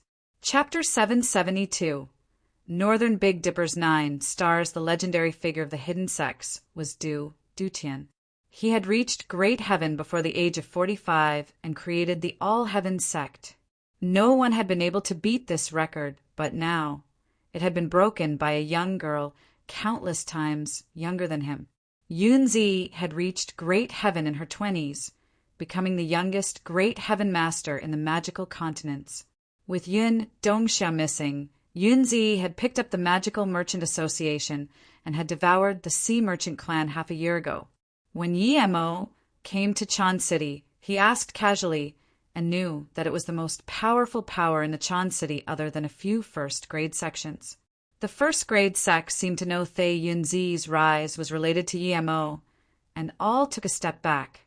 Hence, in Chan City, the Magical Merchant Association reigned. Yi Mo scanned his spirit sense out and found Yunzi. She was at heaven-level tertiary stage now. Yi Mo could tell that she hadn't sold the other great essence, increasing pill he had given her. She had used it to cultivate herself. Yunzi was spinning a cup of tea in her hands. 3 pills, and she had gone from black-level peak to great heaven tertiary stage. Moreover, she had become the youngest great heaven master of the magical continents. Before, she wouldn't have even been able to believe it, but now it was reality. Only she knew that the actual youngest master wasn't her, but Yi Mo, just how many secrets does he have? Yunzi sighed. She knew that Yi Mo wasn't interested in her. In looks, she didn't lack anything compared to Mu Shaoyan. However, why was Yi Mo's heart tied to Mu Shaoyan and had no feelings for her at all? Yunzi sighed. She vaguely knew, but she just didn't want to admit it. She wanted to get closer to Yi Mo, and not because she had fallen in love with him. She had an ulterior motive. If Yi Mo hadn't been that powerful, would she have wanted to get close to him? There was no way. What secret? A voice suddenly sounded at her doorstep. Yunzi was shook. She looked up to see Yi Mo walking inside. Huh, it's you, brother Yi. Yunzi's face immediately looked joyful. Yi Mo could see through Yunzi's attitude to him, but he didn't care. It was just a business relationship. I asked you to buy some herbs and ores for me last time. How is it going? Yi Mo asked straight away. He didn't want to stay for long. Yunzi quickly said, "It's all ready. Come with me, brother Yi." Yunzi took Yi Mo to the herb storage of the Magical Merchant Association. When Yi Mo got there, he was quite satisfied. The herbs were preserved well. There really were a lot of good stuff. Yi Mo asked her to go away for a moment, so that he could put it all in his ring. Although she felt it was strange how Yi Mo could put it all away, she knew Yi Mo was no ordinary person, so she didn't ask. Yunzi didn't ask Yi Mo for money. Yi Mo left behind 2 more great essence-increasing pills and told her to take care of Shirtai. He rejected her invitation and left Chan City. He had done all he could in that small world.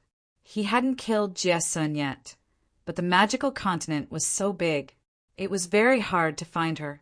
He had to go back now. His longing for Luoying and Ning Qingxiue made him not want to stay there for a moment longer.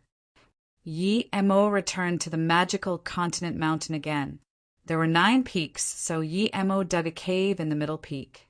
Then he set up an invisibility formation outside his cave.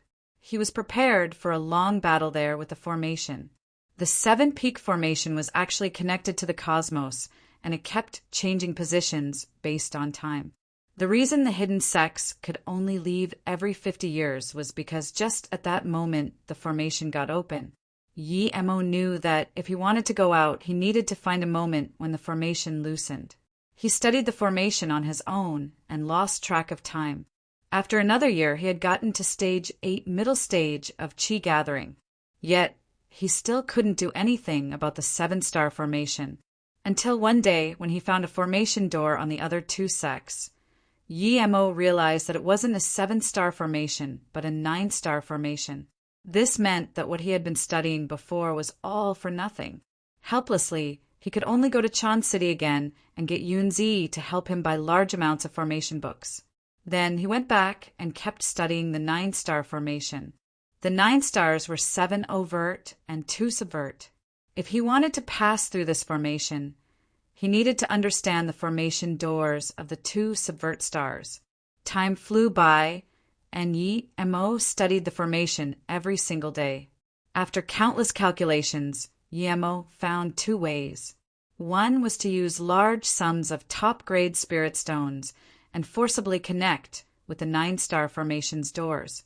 However, not only did it require large amounts of spirit stones, it also needed him to be very powerful.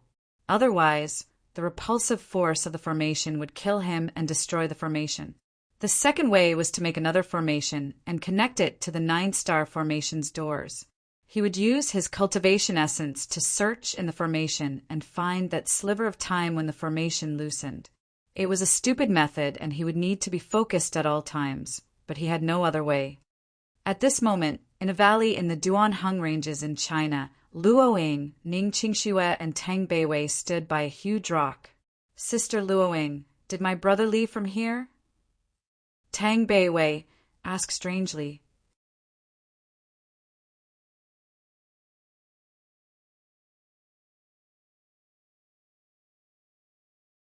Chapter 773, Go Out or Come In. Chapter 773, Go Out or Come In. Luoying nodded. It should be. When I reached stage 9 of Qi gathering, I remembered a lot of things. This is a 7-star formation. Marshall brother told me about it. He probably went to the small world from here. And Luo Fei also said they came in from here last time. Then how do we go in? Ning Qingxiue looked desperately at Luoying. She wasn't able to keep the longing for Yi Mo in her heart like Luoying. She wanted to see Mo all the time. Luo Ying took out 7 spirit stones and said, "This formation needs 7 spirit stones, but the spirit stones we found these years are too low in quality. I'll put them in the spots nonetheless, and then we can stand in this position and insert our qi. Then there might be a possibility for us to open it. But afterwards, this formation will be completely destroyed." "Why is that?" Tang Beiwei looked strangely at Luo Ying. Luo Ying pointed at the bones on the side and the blood on the platform. "Because someone used a blood sacrifice on this formation a few years ago, so if we now also forcibly open it, this formation will completely close down unless someone with great power lays the formation again." Ning Qingxue suddenly thought of something. She bit her lips and said, "When I went out this time, I already told my parents it might happen. So it's fine even if I can't come back, but Tang Beiwei held Ning Qingxue's hand. "Sister Qingxue, are you worried that brother isn't inside and that if we can't come out, we won't see brother again?" Ning Qingxue nodded. Why is Luo Fei here?" Only Luo Ying had the habit of keeping her spirit sense out, so she was the only one to notice. Although Tang Beiwei and Ning Qingxue were both at stage 8 of qi gathering, they didn't keep their spirit sense out all the time. Tang Beiwei and Ning Qingxue also noticed the person. Tang Beiwei greeted, "Sister Luo Fei, why did you come too?" Luo Fei's face showed surprise and joy and immediately rushed over. "You 3 are here indeed, I dash." The 3 guessed what was going on. Tang Beiwei asked, "Sister Fei, are Brother Su and Sister Yuehua okay?" Luo Fei nodded but didn't reply. Luo Ying said, "After I put the spirit stones in place, we'll send qi into the Tian Ko position together. Don't rush it. We can try slowly first." At this moment, Mo had dark circles under his eyes. His eyes were bloodshot, and his hair was so messy it looked like grass. He didn't know how long he had been there, and he just relied on the Pai Gu pill to fill up his stomach. This method was very tiring, but he didn't want to give up. He needed to keep watch of the formation constantly, so it consumed his spirit sense and cultivation essence greatly. Every time he used up his spirit sense, he would use his cultivation essence to check and further refine his spirit sense. After time, his spirit sense became very condensed. It went from 7 kilometers to 20 kilometers. His cultivation essence also became very condensed. Although he wasn't stage 9 yet, he wasn't far away from it. This was due to him not cultivating. If he simply cultivated his essence every time he used up his spirit sense and cultivation essence, perhaps he would be at the tertiary stage of stage 9 by now. This was a very powerful improvement. Although his 3-birth chant digested spirit qi very fast, he also needed more spirit qi than normal to break through. If other people needed 10 top-grade spirit stones to break through, he would need 100 or more. This time, too, Mo kept watch with his spirit sense while eating a food pill. But as soon as he did, he noticed the loosening of the formation as it was getting bigger and bigger. This was impossible. How could it be loosening at this time? Yet, the impossible was happening in front of him. What was going on? Mo didn't know what could have happened, but he grasped the opportunity and immediately inserted his qi. He wanted to make the formation loosen even more. Soon, he realized that the only reason why this formation could be loosening was because people from the outside were trying to open the formation. Who would it be? Only the hidden sects members knew about this formation. Mo was bewildered, but he knew that there would only be one chance like this, and he wasn't going to give it up. At the same time, Luo Ying, Tang Beiwei, Ning Qingxue, and Luo Fei were sweating like crazy as they kept inserting their qi. They couldn't control their qi anymore as it all got drawn in relentlessly. Luo Ying's face changed. She knew it was over. She didn't expect that their combined qi wouldn't be enough to open the formation. If she were by herself, she would be able to take the backlash and leave. But there were 4 people present. If she did that, the other 3 would immediately be killed by the formation. Tang Beiwei's face went pale as she struggled to speak. "Sister Luo Ying, are we going to die?" If this keeps sucking our chi like this, we could lose all our power.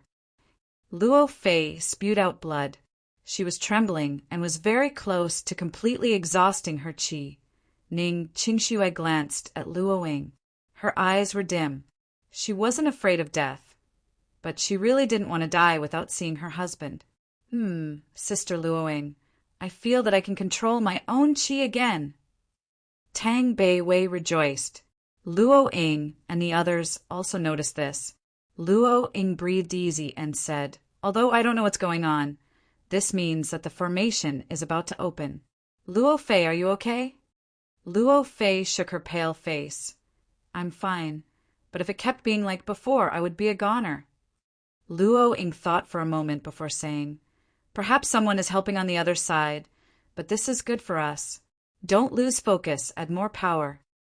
The four inserted more chi, and soon a rainbow formed next to the rock with a humming sound. The formation is about to open. Grab each other's hands, so we don't land all over the place, Luo Ying advised. A huge suction power appeared on the rock, and it was like a gate as it swooped the four inside. At this moment, Yi Mo saw the formation open. He shot his chi inside as he dashed into the formation door. A strong suction force swept him along, and Yi Mo breathed easy. He finally got out. "Sister Luo Ying, what is this place? These 9 peaks are so high." Tang Bei Wei crawled up from the ground and looked at her surrounding. Luo Ying shook her head, but then said, "There's air restrictions here. Is this the cultivation realm? Did Martial Brother not come here?" Luo Fei was dazed for a moment as she looked around. This is the small world, the magical continent. We're standing at Magical Continent Mountain. This is the same place we left from. "I seem to be feeling Yi Mo's chi," Ning Qingxue murmured.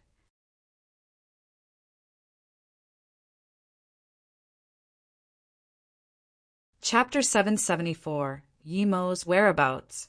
Chapter 774, Yi Mo's Whereabouts. Luo Ying's eyes went red. I also felt his chi. Tang Bei Wei wiped her eyes. She knew that although Sister Luo Ying didn't show it, she loved her brother just as much as Sister Qingxue. Luo Fei suddenly said, "This place is only 50 kilometers away from Chan City. We can go there to find out about Brother Ye's whereabouts. Chan City is the center of the hidden sects. If Brother Yi showed himself, we can find out about him there." Luo Ying was the head of the four. Hearing this, Luo Ying nodded. "Okay, let's go to Chan City first then." Soon, the four arrived outside Chan City.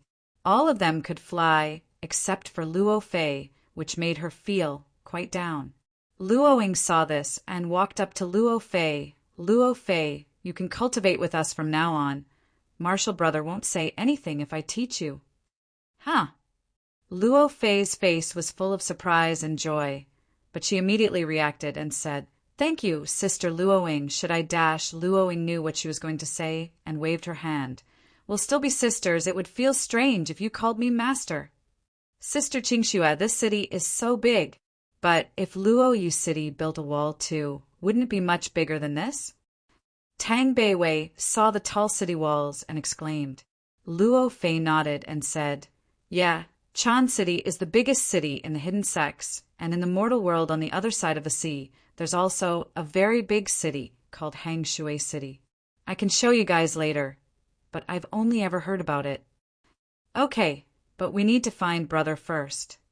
Tang Bei Wei also worried about Yi Mo a lot. Yi Mo was her only kin. As soon as the four walked into Chan City, they caught the eyes of almost everyone, for extremely beautiful women appeared together in this prosperous city.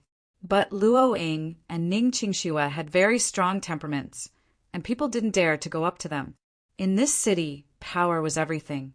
If you offended someone significant, you wouldn't even know how you died. The four walked into a hotel, and Tang Bei Wei called the waiter.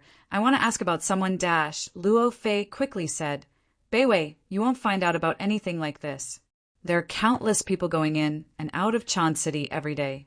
Unless it's a very famous person. It's pointless to ask like this. We'll ask the city, Lord, to put up a notice. And then I think we should be able to find Brother Yi. Tang Beiwei nodded. You're right, but wherever Brother goes, he always becomes famous. Miss, I in fact happen to collect news. So perhaps if you tell me the name of the person you're looking for, I might know, the waiter commented. Ning Qingxue simply asked, His name is Yi Mo, do you know? The waiter heard this name, and his face changed drastically. He didn't even talk and just walked away. The very noisy restaurant area of the hotel became very quiet after hearing this name. What's going on? Tang Beiwei was confused. But before anyone said anything, she walked up to that waiter and stopped him. Why did you leave after hearing my brother's name? Tell me, or don't blame me for what I might do, Tang Beiwei said. Me, miss, I never said anything bad about Yi Qianbei. Please let me go. The waiter regretted for being a loudmouth. Tang Beiwei said coldly, I will let you go if you tell me about Yi Mo, otherwise. I'll speak. Yi Qianbei hasn't appeared for a few years, the waiter said shakily. Tang Beiwei was angry. Since my brother hasn't appeared for a few years, why are you acting like this? The waiter didn't dare to reply at all. At this moment, a youth sitting next to the window saluted with his fist as he walked over. Miss, I am Lu Hishin from the All Heaven sect. It is thanks to Yi Qianbei that we are a special grade sect now. Ordinary people don't dare to talk about Yi Qianbei, but I can tell you about him. Tang Beiwei studied the young man and said, Oh, in that case, please tell me what happened to Yi Mo. Lu Hishin's face was handsome, and he was very tall. He carried a long sword on his back. Lu Hishin saluted to Luo Ying and company with his fist, and then said, For years ago, Yi Mo's wife, Mu Shaoyan, was schemed for by the Tai sect, and because of that. Hearing this, Luo Ying and Ning Qingshue's hands shook. Yi Mo got another wife here? Meanwhile, Tang Beiwei looked down as she felt ashamed to face sister Luo Ying and sister Qingxue. Although she didn't mind personally, this was quite unfair towards them. But soon, Luo Ying and Ning Qingxue acted normal as though nothing happened. Lu Hishin continued. Tai sect wanted Mu Shaoyan no matter what, but Yi Qianbei happened to get there on time. At the Hidden Sects grade tournament on Magical Content Mountain, he exerted his dominance and killed tens of Great Heaven and Earth level masters. Then he annihilated the Tai sect, Gemini Sword sect, Forgery Hall, and tens of sects that acted against him. Hearing this, Luo Fei shivered and spilled a cup on the table. She was extremely shocked. Yi Mo had killed so many Great Heaven masters all by himself and annihilated a special grade sect like Tai. This was unbelievable. If Yi Mo was this strong, didn't that mean he could easily wipe out her sect? Also, the All Heaven sect had been just a first-grade hidden sect before, yet now they were special grade. Such big changes had occurred amidst the hidden sects in a few years' time. But Lu Hishin continued. With Yi Qianbei's dominance, ordinary people don't dare to show disrespect for him. After Yi Qianbei did these things, he went around looking for his wife and disappeared for a few years. A few years ago, those disciples who escaped from the Tai sect all came back under the lead of someone called Mo Yushin and formed the Tai sect again, though. Although it's no longer a special grade sect, they're still a first grade sect. You're saying that Yi Mo has been gone for a few years? Ning Qingxue asked shakily. Lu Hishin replied, immediately seeing someone as pretty as Ning Qingxue ask him something. Yes, if Yi Qianbei hadn't disappeared for at least a few years, the Tai sect members wouldn't have dared to rebuild their sect. If he has been gone for a few years, why did the waiter not dare to answer us? Ning Qingxue asked coldly. Lu Hishin replied, because a month ago, a certain youth came to Chan City. He also asked for Yi Qianbei's whereabouts. But this was heard by a half-step Great Heaven elder of the Tai sect, who immediately ridiculed Yi Qianbei and told the youth to piss off. After that, he called Yi Qianbei a coward and said that if he dared to come out, Tai would get its revenge. He's asking to die. How dare he talk about my brother like that? Tang Beiwei was furious. Lu Heshin smiled. That youth said the same, though he called Yi Mo his master. When that Tai fellow heard this, he stood up to kill him. However, that youth killed the Tai master with just 2 moves. That wasn't the end of it. He went to the campsite of Tai in Chan City and killed a few earth levels and kicked all the other disciples out of Chan City as well.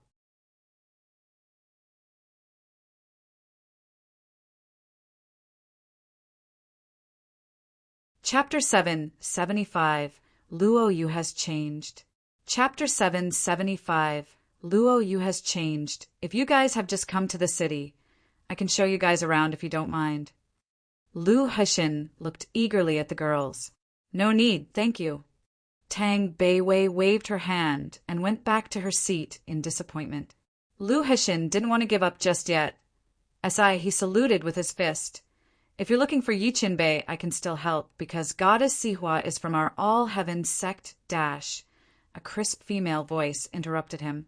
Martial brother Lu, leave. There's no business for you here. Lu Heshin saw the woman coming through the door and immediately said, Yes, martial sister Yin. Yunzi walked to Luo Ying in company and was shook. She got news that a few girls were looking for Yi Mo. She thought it was Mu Xiaoyan, but instead it was these girls, out of which none was less pretty than her. When Yi Mo landed on the ground, he spread out his spirit sense. He immediately became excited, as he had returned indeed. But soon, Yi Mo noticed that this formation seemed to have been opened just then, and it was now broken. Yi Mo soon remembered that at Magical Continent Mountain, the formation had loosened for no reason. It seemed that he helped the people crossing over from here while they helped him too. Yi Mo shook his head. The thing he wanted to do the most now was to get back to Luo Yu. Yi Mo's spirit sense had gotten very strong, and when he got on his flying sword and sent his spirit sense out, he immediately noticed that there was a hiding formation outside the valley. Yi Mo immediately dashed over to this formation. On the small platform inside the hiding formation, there was a tree with 10 bright red fruits. When Yi Mo saw this tree, his excitement was indescribable. He had looked all over the small world for it, but now he got it so easily. This was a bitter 10 years tree. 800-year-old bitter 10 years. If he moved this to his chaos world and then sold bitter 10 years in the cultivation realm, he would become filthy rich. But Yi Mo soon calmed himself down. He didn't even know if he could move the tree. Most importantly, he didn't have a place to plant it. Although he had a golden page world, the world was still gray. He couldn't even go in himself. The only thing about it was that things wouldn't deteriorate inside. No matter what, Yi Mo was still very excited obtaining the bitter 10 years. He took out 10 jade boxes and inscribed formations on them before then carefully placing the fruits inside and putting the boxes in his golden page world. Then he set up a few more formations around the tree. He couldn't dig the tree away now, but that didn't mean he wouldn't in the future. Luo Yu City was no longer the Luo Yu City of when Yi Mo left. It had a population of about 2 million now. Due to its proper urban planning and advanced technology, it had become a place everyone in the world wanted to visit. It looked very calm, but there were in fact a lot of hidden undercurrents. This was all because the leader of Luo Yu, Yi Mo, had disappeared for almost 10 years while his wives didn't care that much about power and also left 2 years ago to look for Yi Mo. So, the real power was in Su Yuehua's and Su Ping's hands. However, they were both immersed into cultivation as well. After Luo Yu stabilized, they spent most of their time cultivating. They knew the city was Yi Mo's anyway, so when Yi Zifeng and Yi Ling rose up, no one felt it was inappropriate to leave it to them. Su Yuehua was a bit better and still cared about Luo Yu's development, but Su Ping really put almost all of his time into cultivation. But recently, things had begun to touch Su Yuehua's and Su Ping's bottom line. So all the higher-ups of Luoyu held one of their big meetings. Although Su Yuehua had been the one to bring it up, she didn't feel good about it at all. City Lord Su Yuehua, Vice City Lord Dong Tanjin, Vice City Lord Yi Zifeng, Vice City Lord Yi Ling, Army Marshal Su Ping, Head of Commerce Su Qianqian, Navy Commander Shinda, Ground Forces Commander Yi Jihua, Head of Technology Dong Nana, Foreign Affairs Minister Dong Chong, and so on. Su Yuehua looked at this room, full of people, and suddenly felt lonely. She found most of the faces weren't familiar. What happened to you, Miaodan? Zhang Jian and Huang Yinian, Guo Qi, Li Sandao, and the crazed tech genius Yi Xing? At this moment, Su Yuehua suddenly felt like she had betrayed Yi Mo's expectations. She had unknowingly let Luoyu turn into this. She had only bothered herself with building Luoyu's technology and helping it expand, spending all her remaining time cultivating. She didn't even notice the highest level of Luoyu turning into this. If she wasn't the appointed city, lord by Yi Mo, if Su Ping wasn't Yi Mo's second brother, could they even still stay in their positions? If they didn't both have Earth-level peak power, could they still maintain their power? In fact, she didn't even know who this Dong Tanjin was. Yet he had more power than her in actuality. Su Yuehua was still being dazed when the vice city, Lord Dong Tanjin, said, "Today's meeting will be held by me and city, Lord Yuehua.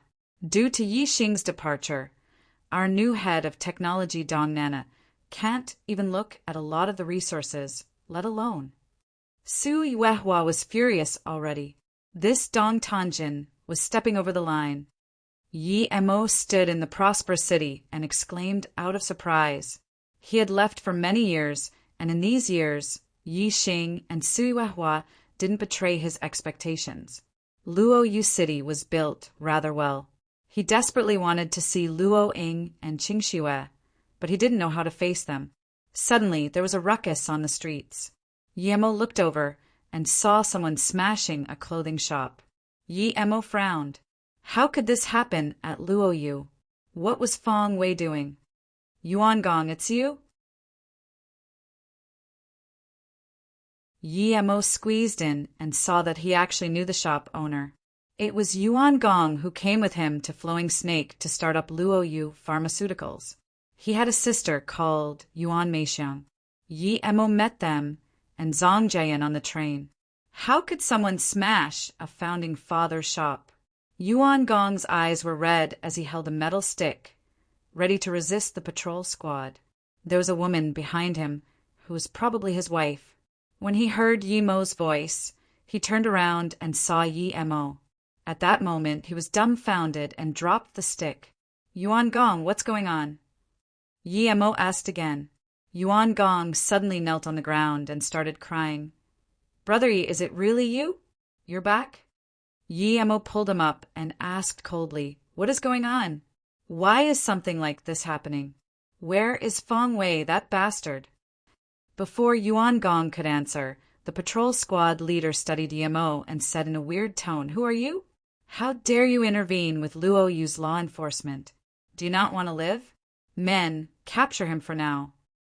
Yi Mo sneered and couldn't even be bothered asking why anymore. He casually swept his leg and broke all their legs. No matter who was right, he wasn't going to allow any law enforcement officers like these. These people didn't expect Yi Mo to be more strong and more unreasonable than them, breaking their legs without asking anything, and they started howling in pain. Yi Mo was annoyed by this even more, and he kicked all their teeth out. "What's going on? Yuan Gong, tell me." Yi Mo's tone was ice cold. He would never allow abuse of civilians on his land. Whoever dared do that would be killed.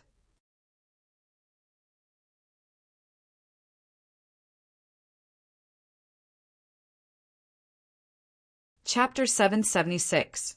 What the hell are you? Chapter 776. What the hell are you? 2 years ago, City Lord Ning left Luoyu. The new Minister of Finance said my sister's records weren't clean and locked my sister up. I luckily bought this shop when Luoyu was just built.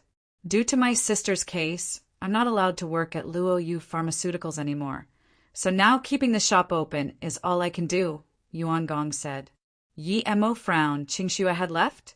He scanned his spirit sense out, and he didn't see Ning Qingxue, Luoying, or Tang Beiwei. He then looked at the meeting Su Yuehua was holding, and he didn't know most of the people there. Where was Sister Yu? And his Navy commander, Old Huang? Zhang Jiayan and Guiqi weren't there either. He didn't even see Yi Xing. The more Yi Mo looked, the more unhappy he was. He scanned his spirit sense out 20 kilometers and didn't see these people anywhere. Yuan Gong continued, My shop was always very quiet, but for some reason Brother Feng Wei was also locked up and dash. What? Feng Wei is locked up? Yi Mo's eyes went colder and colder. There was a possibility that Yuan Meixiang's records weren't clean, but Yi Mo knew Feng Wei. He was very loyal. He would definitely not do something illegal. Why was he locked up? Yuan Gong nodded. Yes, because Brother Feng was locked up, these people started doing as they pleased. These people were sent by the Dong family. The Dong family is the most powerful family in Luoyu right now. A servant of theirs wants my shop, and so now they want to rob it. Yi Mo's face was oozing frigidity now. He kicked the patrol fellows away and said, Does Su Yuehua not know about all this at all? Or does she not bother to care?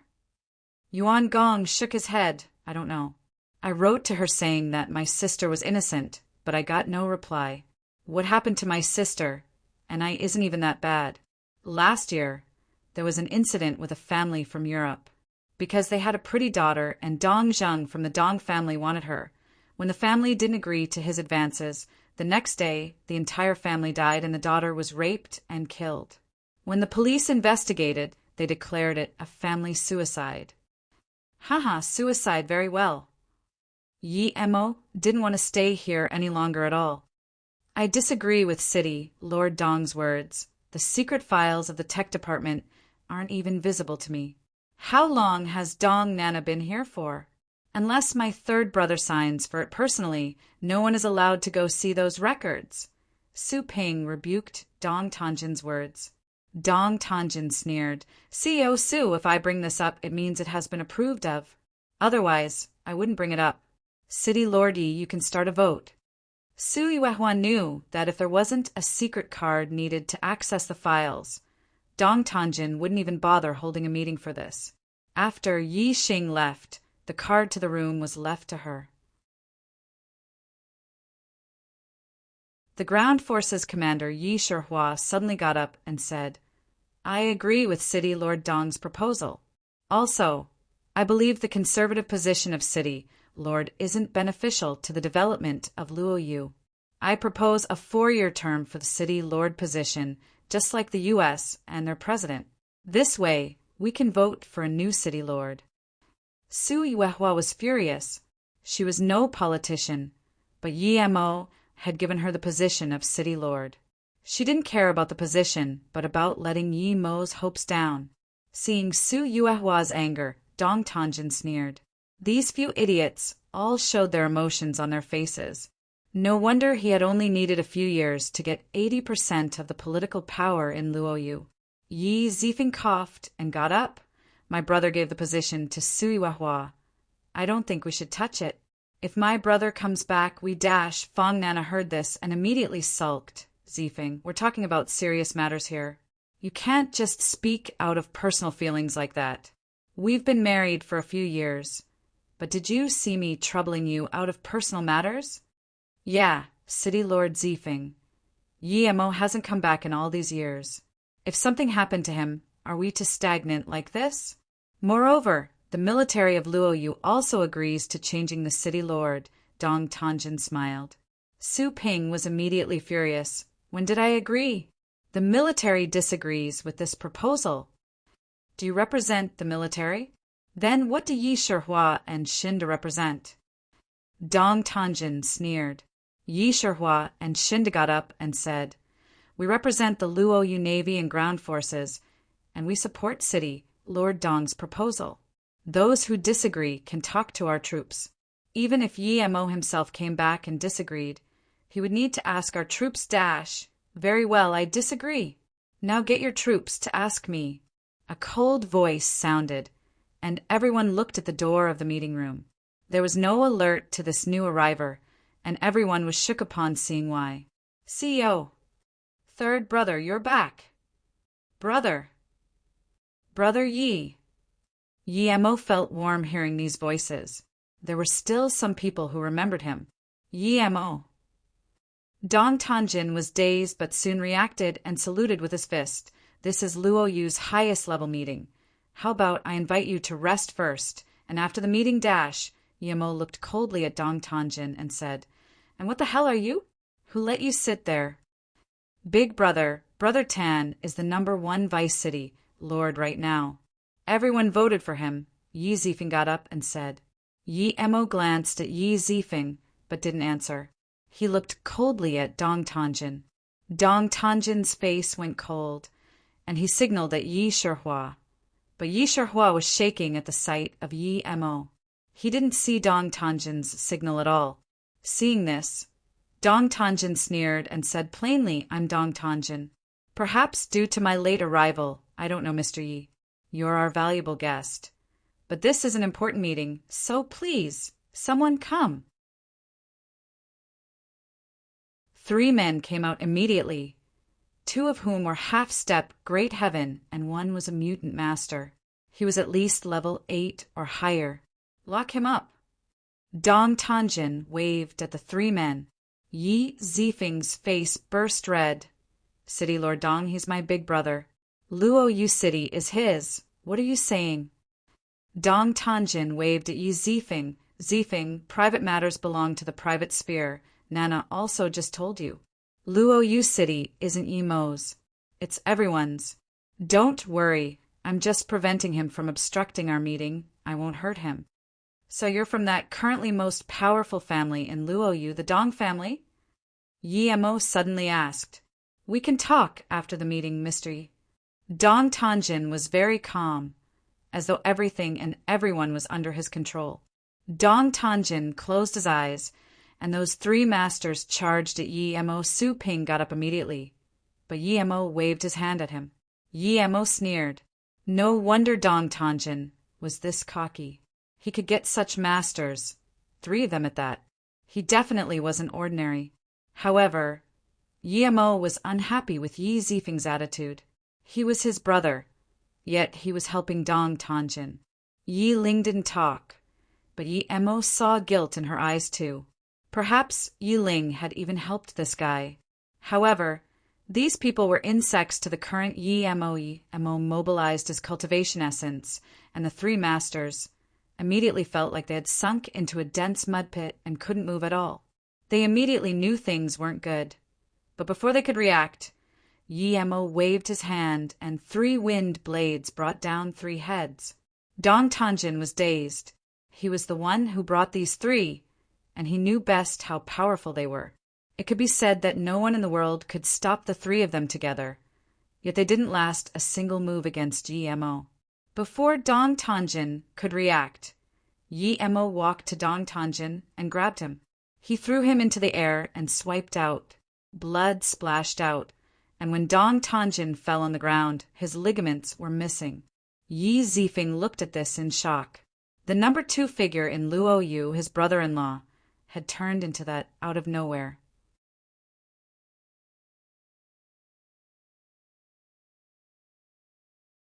Chapter 777. Leave no one alive. Chapter 777. Leave no one alive, big brother. You dash. Yi Zifeng looked dazedly at Yi Mo. He had heard a lot about how Yi Mo was decisive in killing, but this was the first time he saw his brother kill, and so bloodily at that.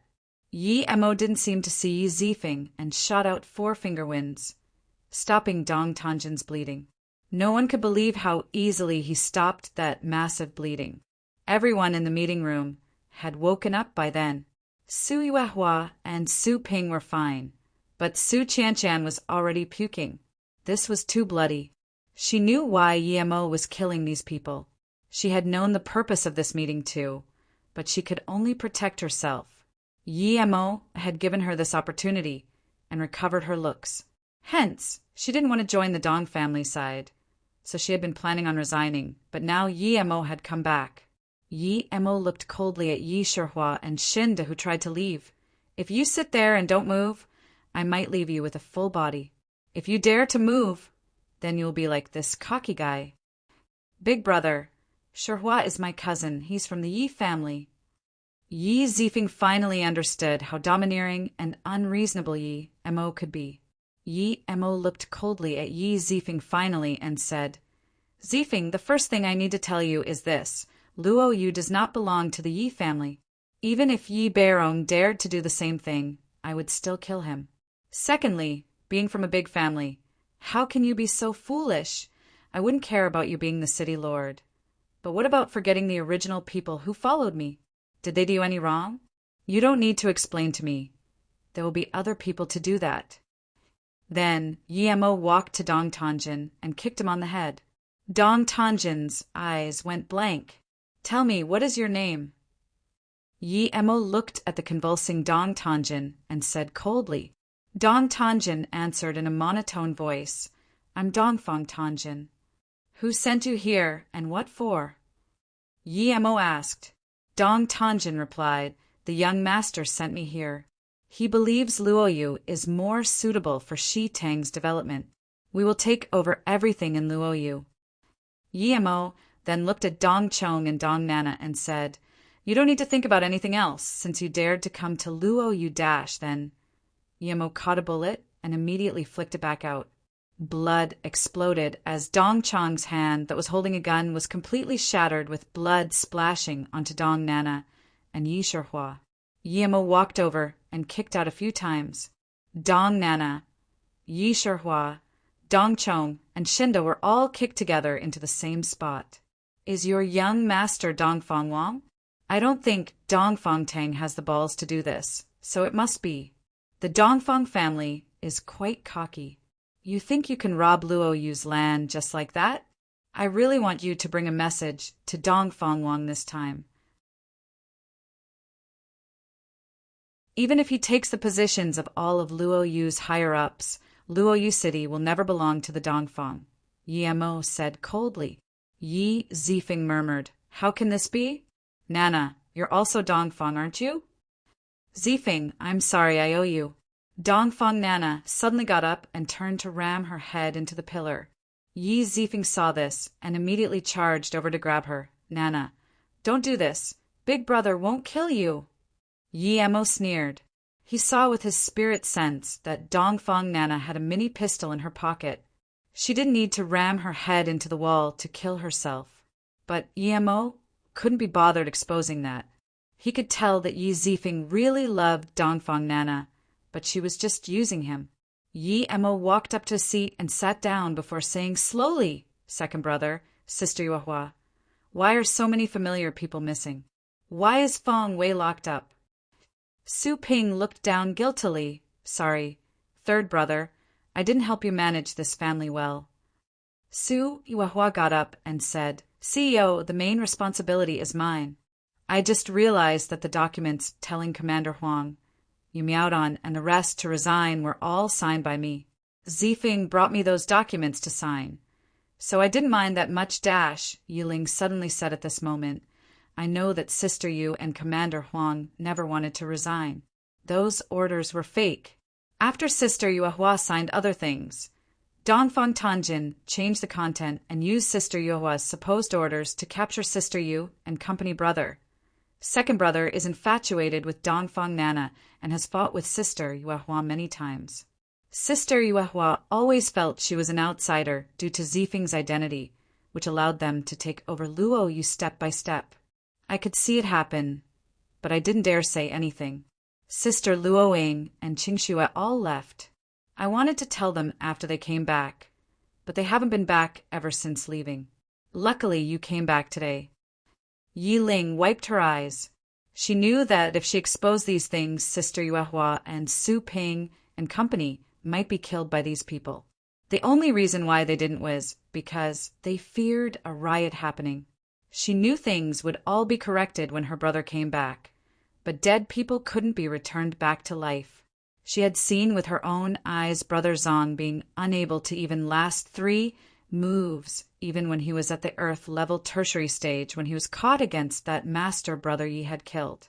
Luckily, Brother had returned, and now things would be back to how they were before. Yi Emo sighed and walked up to Yiling. Yiling, I thought wrong of you. Were things already past the point of no return when you found out? Yi Zifeng was the person who had willingly betrayed them. Yiling just couldn't do anything about it. Brother! Yiling nodded and cried into Yimo's arms. Yiling cried for a while and suddenly remembered something. Brother, you should quickly go save Sister Yu, Commander Huang, and the others. They were locked up by Dongfang Tanjin at Hezi Strait military prison. What? They left Luo Yu already? Su Yuehua got up in shock and asked shakily. Yi Zifeng was also dazed. He had always been grateful for Dongfang Nana's understanding and caring attitude towards him. When so many old people of Luo Yu left, she introduced that many capable people to Luo Yu. Only now did he realize how much of a fool he was. Yet, he still wasn't able to hate her. I will go save them. Su Ping slammed the table. His face showed extreme guilt and anger. Yi Emo waved his hand. No need, I will go save them. This is my fault. Then Yi Emo killed Yi Shihua and Shinda with 2 wind blades, and then destroyed Dongfang Chang's and Dongfang Nana's dantians before saying to Su Yuehua, Sister Yuehua, now is not the time to punish yourself. Lock these 2 up and interrogate them. Then Yi Emo said to Su Ping, second brother, go take control of the army immediately and annihilate the Dongfang family, no matter if they're here or outside. Kill everyone except for the women they robbed from Luo Yu City. Leave no one alive. What? Everyone was shaken at these words.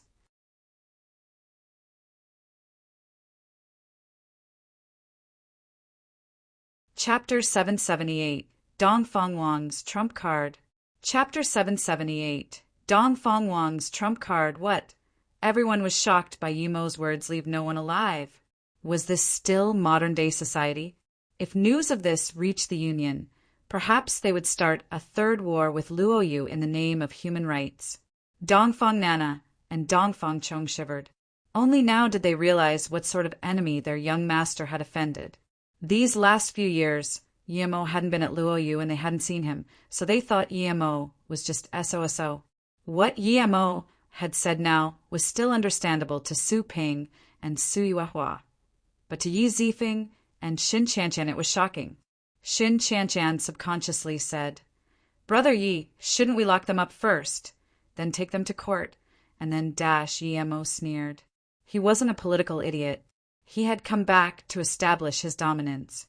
If he couldn't even do that, then what would happen if he left Luo Yu for a long time again? Luo Yu was different from other countries. This was a new city, and they didn't need to copy other countries' laws. He needed to use bloody warnings to all those who might want to plot against Luo Yu City. He needed to tell them, there is no court battling here. If I want to kill you, I will. He turned around to Su Yuehua and added, after a second brother kills them all, list their crimes publicly. Yi Emo paused for a moment and add another law to Luo Yu City. Those who betray the country can be killed unconditionally as long as I confirm it. This was a dictator law, but Yi Emo didn't think he would ever wrong the innocent. He didn't give this authority to anyone else either. The Dongfang family could kill another family as they wished, go to their home and rape and kill, while telling everyone it was suicide. This had touched his bottom line. Even if he wronged some innocents of the Dongfang family now, he would be giving justice to those who lived in Luo Yu. He had created Luo Yu City to give peace and harmony-loving people a place to live happily, not for someone to abuse Luo Yu citizens, not even Yi Zifeng. Yi Ling looked at Yi Shihua, who was lying dead on the ground. Her eyes were disappointed. She didn't like these things, but the Yi family members just had to come start trouble in this peaceful Luo Yu. She knew long ago that if her brother came back, none of these people would be able to get away. The reason why all these things had happened in Luo Yu was because Yi Mo hadn't specified Su Yuehua's authority. Yi Zifeng thought Yi Mo had left him there to balance Su Yuehua's power. Moreover, Su Yuehua was more suitable for being head of intelligence, but not really for being city lord. What is it, third brother? Su Ping said. Su Yuehua and company all looked at Yi Mo, who was suddenly stopping Su Ping, not knowing why he was doing that. Yi Mo had calmed down and given things a bit more thought. Dongfang Wang had started this. With his wits, there was no way he didn't account for the possibility of failure. He must have some trump card to dare do this, and that trump card would be used to negotiate with him when the plan failed. Those of the Dongfang family were all cunning like foxes. If he underestimated them, he would be the one suffering. What was Dongfang Wang's trump card? Second brother, don't startle anyone yet, let me think. Everyone sit down. Yi Mo also sat down and rubbed his head. Yi Mo knew that he wouldn't be able to think of anything in his current mood. He took out a few transmission runes and gave them to Su Ping and Su Yuehua. Then he said, Second brother, go take over the military immediately and lock down Luoyu for now. Don't allow so much as a bird to fly out. After that, go annihilate the Dongfang family. If anything comes up, tell me through this transmission rune. And once everything is under control, you can go rescue Sister Yu and company for me. In this situation, he could only move very fast. He should be the one rescuing people himself. But he had to figure out what Dongfang Wang's next move was. Yes. Su Ping walked out and disappeared from the doorway quickly. Yi Mo then said to Su Yuehua, Sister Yuehua, use the highest order of the city and immediately shut down all means of transportation. Secondly, immediately shut down all telecommunications within Luoyu. Without the next order, it is not to be started again. Also start up Luoyu's interference machine and stop any signals from going out. We'll communicate using these transmission runes only. Yes, President. Su Yuehua knew that Yi Mo must have thought of something important. By the way, Sister Yuehua, I told you to investigate a place called Shitang before. Do you have any news? Yi Mo asked. Su Yuehua shook her head. I wasn't able to find it. But I did find out that after the Sui Tang dynasty, there was a power faction in Jingping called the Great Shitang. Pretty quickly, though, that power faction died down. There were barely any records left of it. Yi Mo knew that if this matter were so easily gotten to the bottom of, Shitang wouldn't be able to exist till today. With Yi Mo's order, Luoyu City became restless once again. Some people were arrested, but most importantly, almost everyone knew that big things were about to happen after telecommunications were shut down. Yi Mo interrogated Dongfang Nana and Dongfang Chong, but the result was that they were just pawns sent by Dongfang Wang. They didn't know what Dongfang Wang's next move was either. The only useful thing he got out of their mouths was one of Dongfang Wang's HQ locations, Xian Lianai Island. This was a private island which Dongfang Wang had gotten 5 years earlier to develop his power. Yi Mo sighed. He didn't know if Dongfang Wang had savings before or not, but earning enough money to buy an island within 5 years, this guy was really capable. If Dongfang Wang just wanted to recover his Shitang, that was fine, but he shouldn't have tried to mess with Luoyu.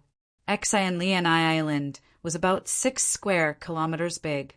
No matter if Dongfang Wang was on this island or not, Yi Mo was going to annihilate it. Yi Mo sent his spirit sense out, and Su Ping had acted quickly and managed to gain control over the army. Yi Mo nodded. After all, Su Ping was the original commander. So now that Yi Shihua, this outsider, had died, it was effortless to regain control over the army that belonged to him in the past. A few gunshots and explosions sounded when Su Ping encountered some people who didn't fear death, however. The explosion shook Yi Mo. Explosion? Right, why didn't he think of it? If he was Dongfang Wang, the only way to bring the enemy down with you was to physically destroy Luoyu. Luoyu's air defense was too strong, So the only way to do that was to plant the bombs in Luo Yu and detonate them. Thinking about this, Yi Mo sweated.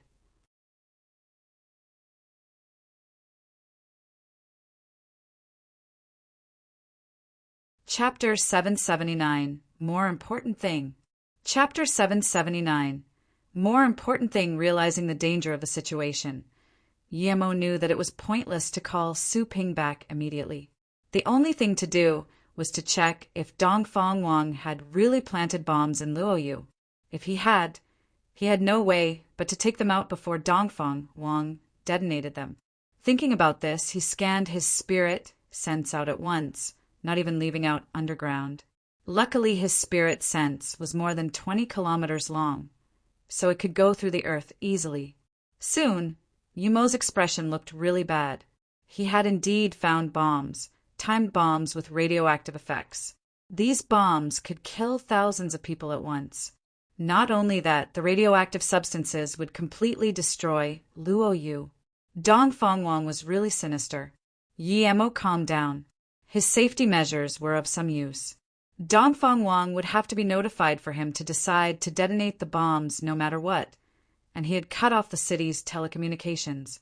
The moment after, Yi Mo had left the meeting room. He needed to dig away the bombs as quickly as he could. Yi Mo's spirit sense was very powerful, and as it swooped the heavens and earth, he found out that there was more or less a bomb every kilometer. The most densely populated places had more bombs. Yi Mo was furious. Luo Yu had to bleed. These people were hidden very deeply. Hence, since Yi Mo had decided to act up, he wasn't going to be soft. The bombs had been placed very strangely. Some were inside trees, some were inside water or earth. Some were in the middle of the road or inside walls. Other than Yi Mo, no one would be able to find them all without knowing the exact place. Without the support of a city manager, these bombs wouldn't have been able to be placed at all. And based on their locations, Yi Mo knew this hadn't been done in a day or two. These bombs were like mini nuclear bombs. Each one of them was very expensive. That Dongfang Wang was really wealthy. In order to create nuclear fission bombs, Yi Mo believed that Dongfang Wang had to have collaborators. Yi Xing could have been involved, but Yi Mo didn't believe Yi Xing would do that, despite not knowing where Yi Xing had gone. His collaborator would at least have Northern Sands level of technology power. Even with Yi Mo's spirit sense and speed, he took half a day to take out all the bombs in Luo Yu City. There were 59 in total. Yi Mo quickly placed these in his golden page world and then checked many times to see if there were any more bombs. After this, the first thing he was going to do was set up automatic bomb checking devices and alert the city if bombs were found. Yi Mo only breathed at ease when he received Su Ping's news. Third brother, we found Yang Jiu, who used to follow you Miaodong before he betrayed us and killed a few soldiers. Yang Jiu? Yi Mo immediately remembered Yang Jiu and Han Zai, who he had taken in from Earth Fiend. He had even helped them to take out the goo bug. Yet now, as soon as he left, Yang Jiu betrayed them. What about Han Zai? I'll come over, Yi Mo said. Everything outside had been controlled and Yang Jiu had been subjugated. He was tied to a pole. Even when Yang Jiu was tied up, he still had a face full of contempt. However, when he saw Yi Mo come, horror flashed across his eyes. He hadn't expected Yi Mo to have come back. The pressure Yi Mo gave him stuck to his heart. Even the soldiers on the square stopped breathing and stood up still when they saw Yi Mo come. Almost 90% of them hadn't seen Yi Mo, but he was a legend. Stories of how he had created Luo Yu had long been spread throughout the city. Yi Mo looked coldly at Yang Jiu and asked plainly, I really want to ask you, when did I ever mistreat you, or when did Luo Yu ever mistreat you? Yang Jiu wasn't afraid of Su Ping, but he was afraid of Yi Mo. Su Ping sneered. Yang Jiu, didn't you just say that I wouldn't dare kill you and Luo Yu was controlled by your master? Yang Jiu suddenly looked up, yet there wasn't much fear in his eyes. He bit his teeth and said, Yes, I said that. Yemo, I know you're strong, but you can't kill me. Because if you kill me, Luo, you will be over immediately. Oh, then tell me why that is. Su Ping looked scornfully at Yang Jiu without taking his words seriously at all. Yang Jiu suddenly had fear in his eyes. He thought that almighty person, that young master, was like a demon. It seemed he could do anything. He had said he was going to take down Yu Miaodong, and he had succeeded. He had said he would take down the commander of ground forces Guiqi, and he succeeded too. He had said he was going to make Dong Tanjin the #1 vice city lord, and the second day after he said it, Dong Tanjin had become the #1 vice city lord. Yi Emo looked at Yang Jiu and could tell that he was thinking about something else instead. Suddenly, Yi Emo lost interest in chatting anymore. Where did Han Zai go? Did you capture Sister Yu? Yang Jiu was shook and subconsciously answered, I killed Han Zai, and I captured Yu Miaodong. Yi Emo waved his hand. Kill him. No, Yi Emo, you can't kill me. The young master said that if you kill me, Luo Yu is over, Yang Jiu said. He had reacted, but Yi Emo didn't even turn back to look at him as he walked out of the square. When Yi Emo went back to the meeting room again, Su Yuehua was back. Su Ping was still commanding outside. At the same time, Yu Miaodong, Zhang Jiayan, Huang Yinian, Guiqi Lulin, Feng Nan, Feng Wei, and all the others were also back. Shi Xiu and his wife were also there too. Even the Air Force Commander Sherman, who hadn't come to the meeting before, also came. They were political prisoners. Although they had been locked up, Dong Fengwang clearly didn't intend to kill them, so they were rather healthy. Although everyone knew Yemo had come back, when they really saw Yemo, they finally dared to believe it was real. They all got up. To them, if anything happened in Luoyu, as long as Yemo was back, it would be fine. Yi Zifeng had also come to the meeting. When he saw that so many Qianbei had been locked up due to him, he realized how dumb he had been if Yemo hadn't come back, and Luo Yu would have been completely controlled by the Dongfang family. All of those people would have been killed. Brother Zhang, Sister Yu, and Commander Huang, I owe you. I let such things happen in Luoyu. I feel really embarrassed. This is our home. Yet I let other people come in and cause harm to you. This is my fault, Yemo apologized. No matter what, these people had helped him build Luoyu, but they had gotten locked up. Su Yuehua sighed. When Miaodong left, I went to send her off. However, I didn't expect she would get locked up. Miaodong, I'm sorry to you all. Yu Miaodong was very disappointed. Yet now that they apologized, she knew that she couldn't blame Yemo. They idealized politics too much. Zhang Jin said casually, let the past stay in the past. We need Luoyu to stabilize as quickly as possible. Yi Emo nodded. Okay, everyone go back to your posts first. Once Luoyu stabilizes, we will discuss about the future. And Yuehua, recover the city's telecommunications. Yi Zifeng walked up to everyone and apologized. He had been the main cause of this. Shi Xiu, help Yuehua. We'll talk later. Yi Emo was quite happy that Shi Xiu had come. He was his best friend after all. After all this, there was a more important thing he needed to do.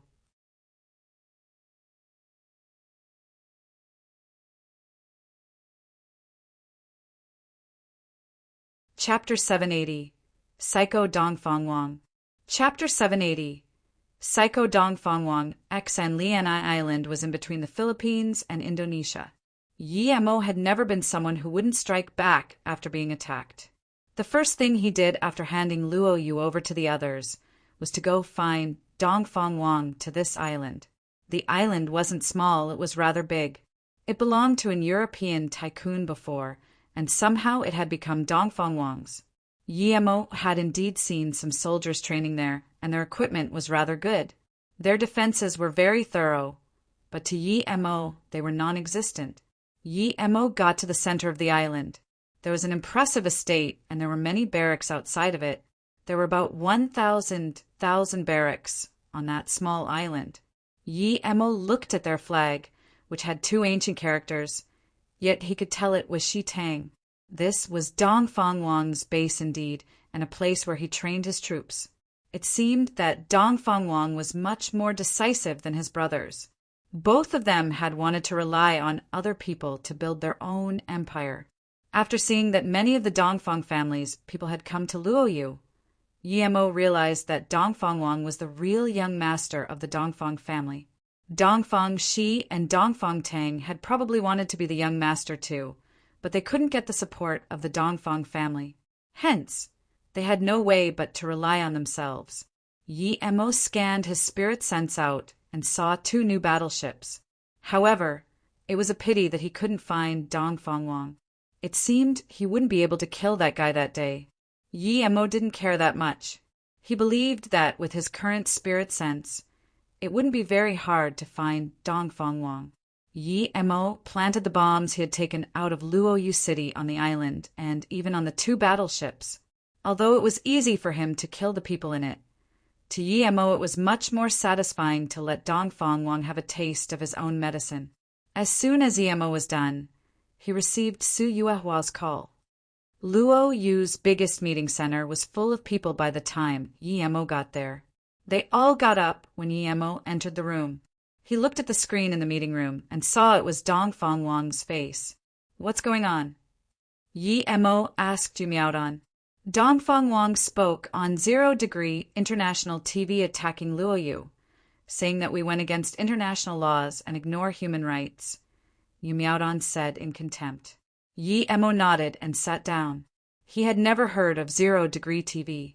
Su Yuehua explained, 0 Degree TV belongs to the Northern Sand Country. Although it has a short history, it's one of the top 10 biggest TV channels on Earth. Yemo looked at Su Yuehua in shock. Northern Sand formed a country.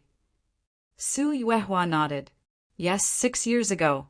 There were some internal conflicts in a small country in Africa. A party took over the other party and re-established national constitution. 2 years later, the country was renamed as Northern Sand.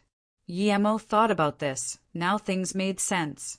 He didn't keep asking and instead focused his attention on Dongfang Wang.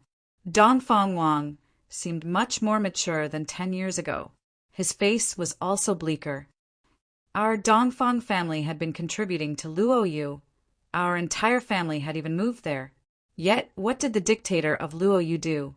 He did something as inhumane as annihilating our entire family. Are we a primitive society? Is he a dark fascist ruler? The only option is carnage in the eyes of Luoyu's dictator. I feel deeply worried for the citizens living in Luoyu. I am representing the entire Dongfang family to call out to the world. We can't allow these butchers to continue. We need to resist. We need to destroy the dictator of Luoyu. Dongfang Wang's expression was crazed, and he waved his hand every time he spoke a word. Yes, I know the Union won't do anything to Luoyu. However, no matter how cruel and bloody Luoyu's dictator is, he can't stop our resistance. Suddenly, the screen changed to another channel. Yemo sneered. No matter how much Dongfang Wang tried to stir things up, the reality was more powerful than his arguments. Yemo didn't think the Northern Sand Country issue was so simple. Northern Sand, unlike Dongfang Wang, was a powerful organization that had the same technology level as America. Meanwhile, Dongfang Wang was just a madman. Most importantly, their goal wasn't just to build a country. It was world domination. They hadn't had an open land to stay in before, but now that they had built their own country, they could do things openly. Northern Sand was not like the U.S. The U.S. dominated, but they still had some sense. They wouldn't try to annihilate every country on the planet, but North Sand was different. Those who followed them would prevail, and those who didn't would get annihilated. That was their ideal world. If they had the power to destroy the world, they would just shoot nukes casually. Life was worthless in their eyes. Just when Yemo was about to talk, Dongfang Wang tried to video call with him. Yemo was dazed, but he immediately sneered. He knew what Dongfang Wang was going to do. Accept the call and send what he says to the world through Luoyu TV, Yemo sneered. Su Yuehua dazed. President, are we really going to broadcast our conversation with Dongfang Wang to the world? Yi Mo nodded. Yes, let the whole world know what he's talking about. If he wants this satisfaction, I'll let him have it. I'm sure he won't expect this. When the video call was accepted, it was immediately broadcasted live. The news reporter of Luoyu said, after Dongfang Wang undermined Luoyu on 0 Degree TV, he immediately requested to video call with Luoyu. This is a live broadcast of his video call. Let us see what this hypocrite has to say. The screen changed to Dongfang Wang's face.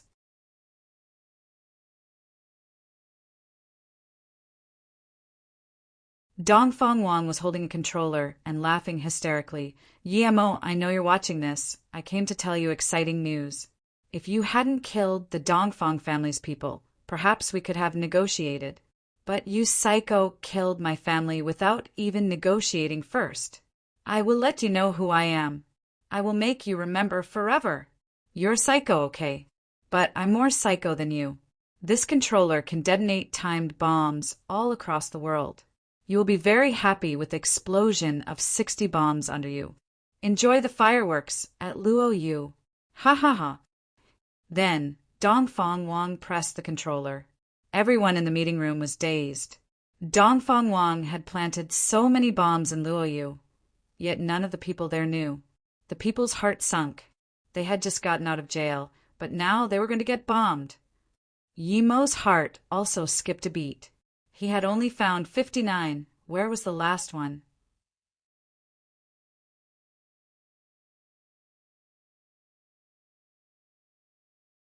Chapter 781. Luoyu Reorganization. Chapter 781. Luoyu Reorganization. Seeing them stand up in shock, Yemo waved his hand and told them to shut down the video. Don't worry, I've already found the bombs and dealt with it. Starting today, we need to build a bomb defense system for inside the city to prevent this from happening again. Hearing this, everyone calmed down. They rejoiced that Yemo had come back. Otherwise, their years of hard work would have been all destroyed. Yemo could also rest at ease. He hadn't heard any explosions in Luoyu City, which meant that it wasn't that he hadn't found the bomb, but that for some reason the bomb hadn't been installed at all. Yemo then looked at Su Yuehua. Sister Yuehua, where did Yixing go? Did he leave by himself?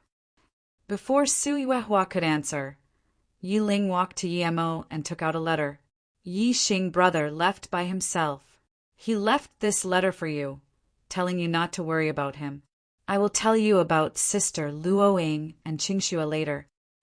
Yemo nodded. Although he was desperate to know about them, he still had to deal with Luoyu first. Moreover, with Luoying's talent, perhaps she was already stronger than him after cultivating so many years. She wouldn't be in any danger if she went out to look for him. Yemo didn't open the letter and just scanned it with a spirit sense. 2 years after he left, Yixing recovered his memories completely. He knew where he came from.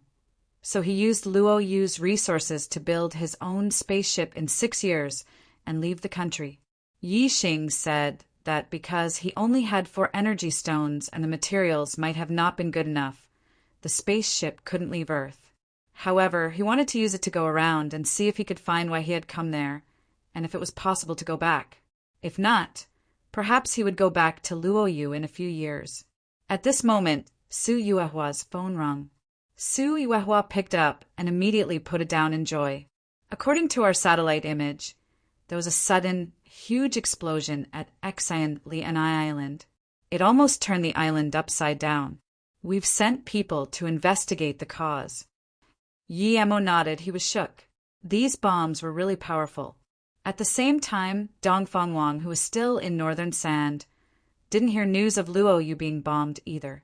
Instead, he got news of Exan Lianai Island being bombed and how his words had been broadcasted live. He was so angry he spat blood and cursed at Yemo before fainting. In order to fight Yemo, he had had to even cooperate with Dongfang Tang, whom he had had great conflicts with. Yet this the result. Seeing Yemo's calm expression, everyone who knew him understood what had happened. They couldn't believe that Yemo could transport all the bombs to the island in such a short time. It was impossible. Yemo felt very satisfied upon hearing these news. Dongfang Wang had destroyed his own base. Ha ha ha. Currently, Luoyu needs development. I want to hear everyone's ideas, Yemo asked. As for Dongfang Wang, he had decided to go kill him later. Su Yuehua got up and said, President, I have made grave mistakes during my time as city lord. I wish to resign. Yemo nodded. Su Yuehua wasn't suitable for that position indeed, but who would replace her? This person must have political capabilities and be completely loyal to Luoyu. Yemo wasn't too worried about the second part, as everyone there was loyal. Yi Zifeng also got up and said, Big brother, I don't feel like I should stay as vice city lord. I request to resign.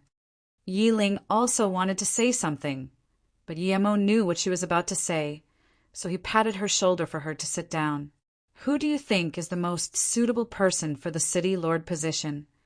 Yemo asked everyone. Everyone looked at Yemo. He was certainly the best candidate, but they knew it was implausible. He wasn't at Luoyu most of the time. Seeing that nobody talked, Yemo said, I'll name the various positions in Luoyu, and from now on, the citizens will vote for the city lord. All the other political positions can be decided by vote.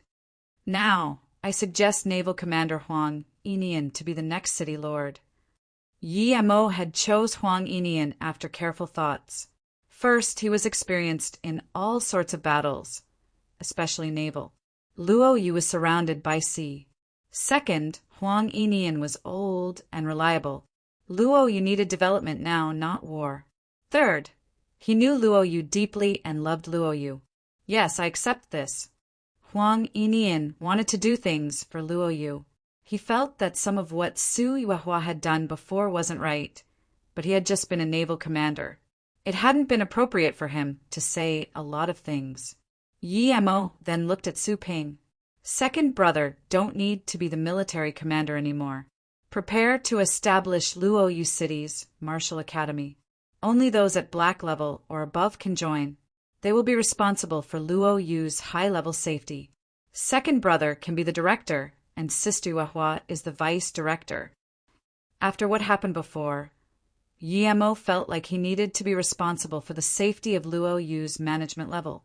Otherwise, if another master came, Luoyu City would still be in danger. Even China had the Heaven Squad.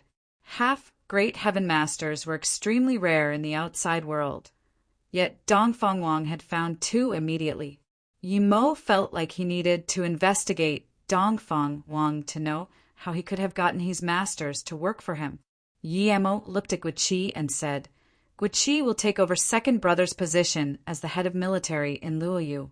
Li Sandao will be the ground forces commander. The naval commander will be appointed by city Lord Huang. Air Force commander remains the same. Zhang Jian will be first vice city lord and Yi Ling the second vice city lord. Yu Miaodong will be the minister of foreign affairs. Fang Wei will continue to be the head of police, and Shi Xiu can be Sister Yu's assistant. Shan Qianchan and Lu Lin will stay in their positions. After all this, Yemo said again, Luoyu's Martial Academy will be the best ancient martial arts cultivation place. If anyone's interested, you may all go there to learn. But there's one requirement. You must not teach anyone what you learn there. And Zifeng, you must go to study there for some time too before coming back to do things. Everyone left after the meeting. Although Yemo had said that the future positions would be decided by vote, for now he would assign everyone. Yemo left Zhang Jian, Su Ping, Su Yuehua, Yi Ling, and Yi Zifeng in the room and asked Yu Eru to come.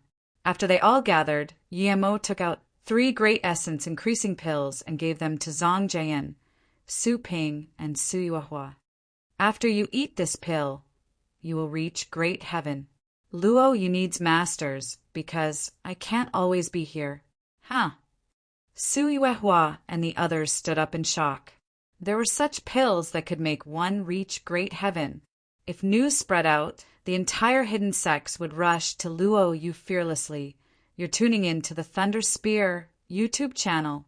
Don't forget to subscribe and join us on this journey to catch the most captivating stories.